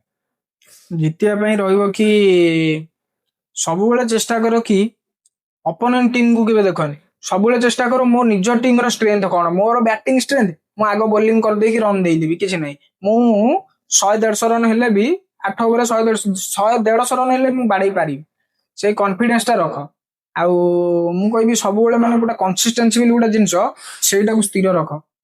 ତମର ଓପନିଂ ପେୟାର ଚାଲିଛି, 4 ଓଭର ମ୍ୟାଚ ସେଇ ଓପନିଂ ପେୟାର ପଠାଅ, 20 ଓଭରିଆ ମ୍ୟାଚ ସେଇ ଓପନିଂ ପେୟାର ପଠାଅ, କିଛି ଓପନିଂ ପେୟାର ଚେଞ୍ଜ କରିବା ଦରକାର ନାହିଁ। 50 ଓଭର ମ୍ୟାଚ ହଉ, ତମେ ସେଇ ଓପନିଂ ପେୟାର ପଠାଅ, ତମର ଯିଏ ମାରୁଛି ତାକୁ ପଠେଇ ଦିଅ, ସେ ମାରିବ, ଯିଏ ରହି ଖେଳିବାର ଅଛି ସେ ରହି ଖେଳିଲା। ତେଣୁ ସବୁବେଳେ ମୁଁ କହୁଛି ଗୋଟେ ଜିନିଷ, ଖାଲି କନସିଷ୍ଟେନ୍ସି ମାନେ ଫଲୋ କର। ତ ଆମର ପଇସା ଆଉ ଟ୍ରଫି, ମନି ଆଉ ଟ୍ରଫି, ତ ସବ୍ୟସାଚୀ ଲେଙ୍କା ସବୁବେଳେ ଧ୍ୟାନ କାହାକୁ ଦେବାକୁ ଚାହିଁବେ, ପଇସାକୁ ନା ଟ୍ରଫି? ଦେଖ ପଇସା ତ ମାନେ ଇଏ ଦିଟା ଗୋଟେ ଜିନିଷ ହେଇଯାଉଛି। ଆମେ ଯଦି ଜିତିବା ତାହେଲେ ଟ୍ରଫି ମିଳିବ, ଜିତିଲେ ହିଁ ପଇସା ମିଳିବ। ଆମେ ଯଦି ହାରିବା ତାହେଲେ ମତେ ଟ୍ରଫି କିଏ ଦବ, ପଇସା କିଏ ଦବ? ତେଣୁ ଏଇଟା ହେଲା କଥା। ତେଣୁ ମୁଁ ସେମିତି କିଛି ଭାବେନି, ମୁଁ ସବୁବେଳେ ମାନେ ଚେଷ୍ଟା କରେ କି ଜିତିବା ପାଇଁ, ଜିତିଲା ପରେ ଅଟୋମେଟିକ ଟ୍ରଫି ଆସିବ, ପଇସା ଆସିବ, ସବୁ ଆସିବ। ତ day match red ball match କୁ ଛାଡିଦେଲା ପରେ ନାଇଟ ରେ ସର୍କଲ ମଧ୍ୟ ଜିନୁ ଭଲ ଖେଳନ୍ତି, ଯାହାକି ସିଜିନ ଆମେ ସର୍କଲ ଯଦି ଉଠେଇ ଦେଖିବା ତ ଜିନୁ ଖେଳିଛନ୍ତି ସାଇ ୱାରିୟର୍ସ ମଣିଜାଙ୍ଗ ପଟୁ। ତ ସାଇ ୱାରିୟର୍ସ ମଣିଜାଙ୍ଗାର ଓନର କଣ ନାଁ କହିବେ, ଆଉ କେମିତି ଲାଗେ ତାଙ୍କ ଖେଳଟା, ତାଙ୍କର ଓଭରଅଲ ତାଙ୍କ ଟିମ୍ ଖେଳଟା ଆପଣ କେମିତି ଲାଗେ, ଯାହାକି ବାହାର ମଧ୍ୟ ପିଲା ଆସି ଖେଳନ୍ତି, ଜିନୁଙ୍କୁ କେତେ ଡେଡିକେଟେଡ କରନ୍ତି, ଯାହାକି ସାଇ ୱାରିୟର୍ସ ମଣିଜାଙ୍ଗାର ଓନର ହଉ କି ଅଲ ପ୍ଲେୟାର ହୁଅନ୍ତୁ, କେତେ?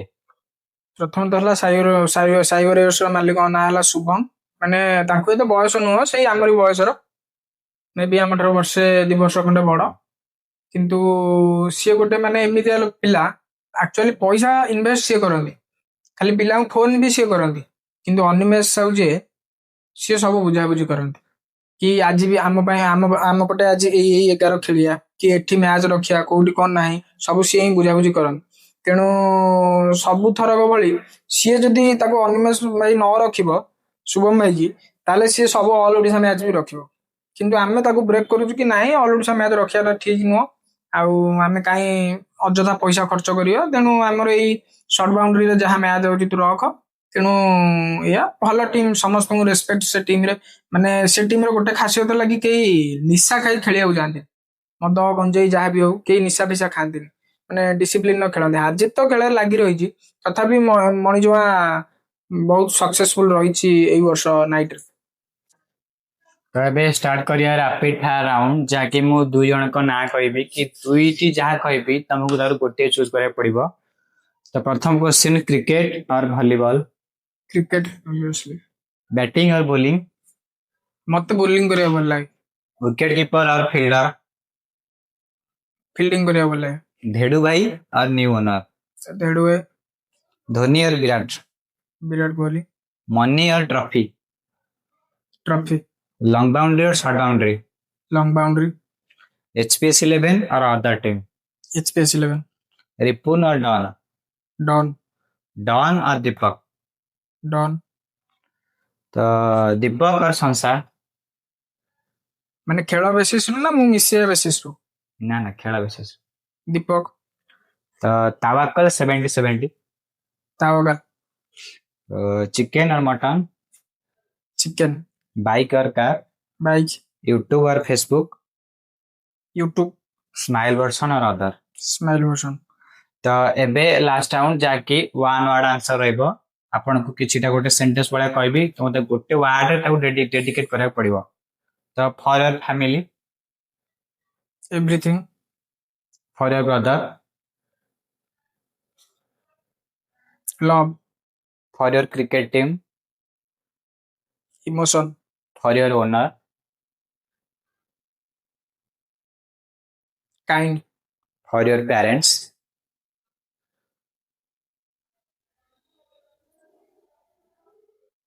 लिविंग वर्ष नाइट। तो अबे शोटी को एडी एंड करिबा। तो धन्यवाद मिस्टर सब्यसाची लेंका आम शो रे योगदान करिथारु। तो देखा हबो एक न्यू एपिसोड रे जणे नुआ स्टार खेलाणी को सहित। तो सेति पर्यंत धन्यवाद रहउचु। वीडियो भल लागित लाइक शेयर कमेंट सब्सक्राइब करिवे।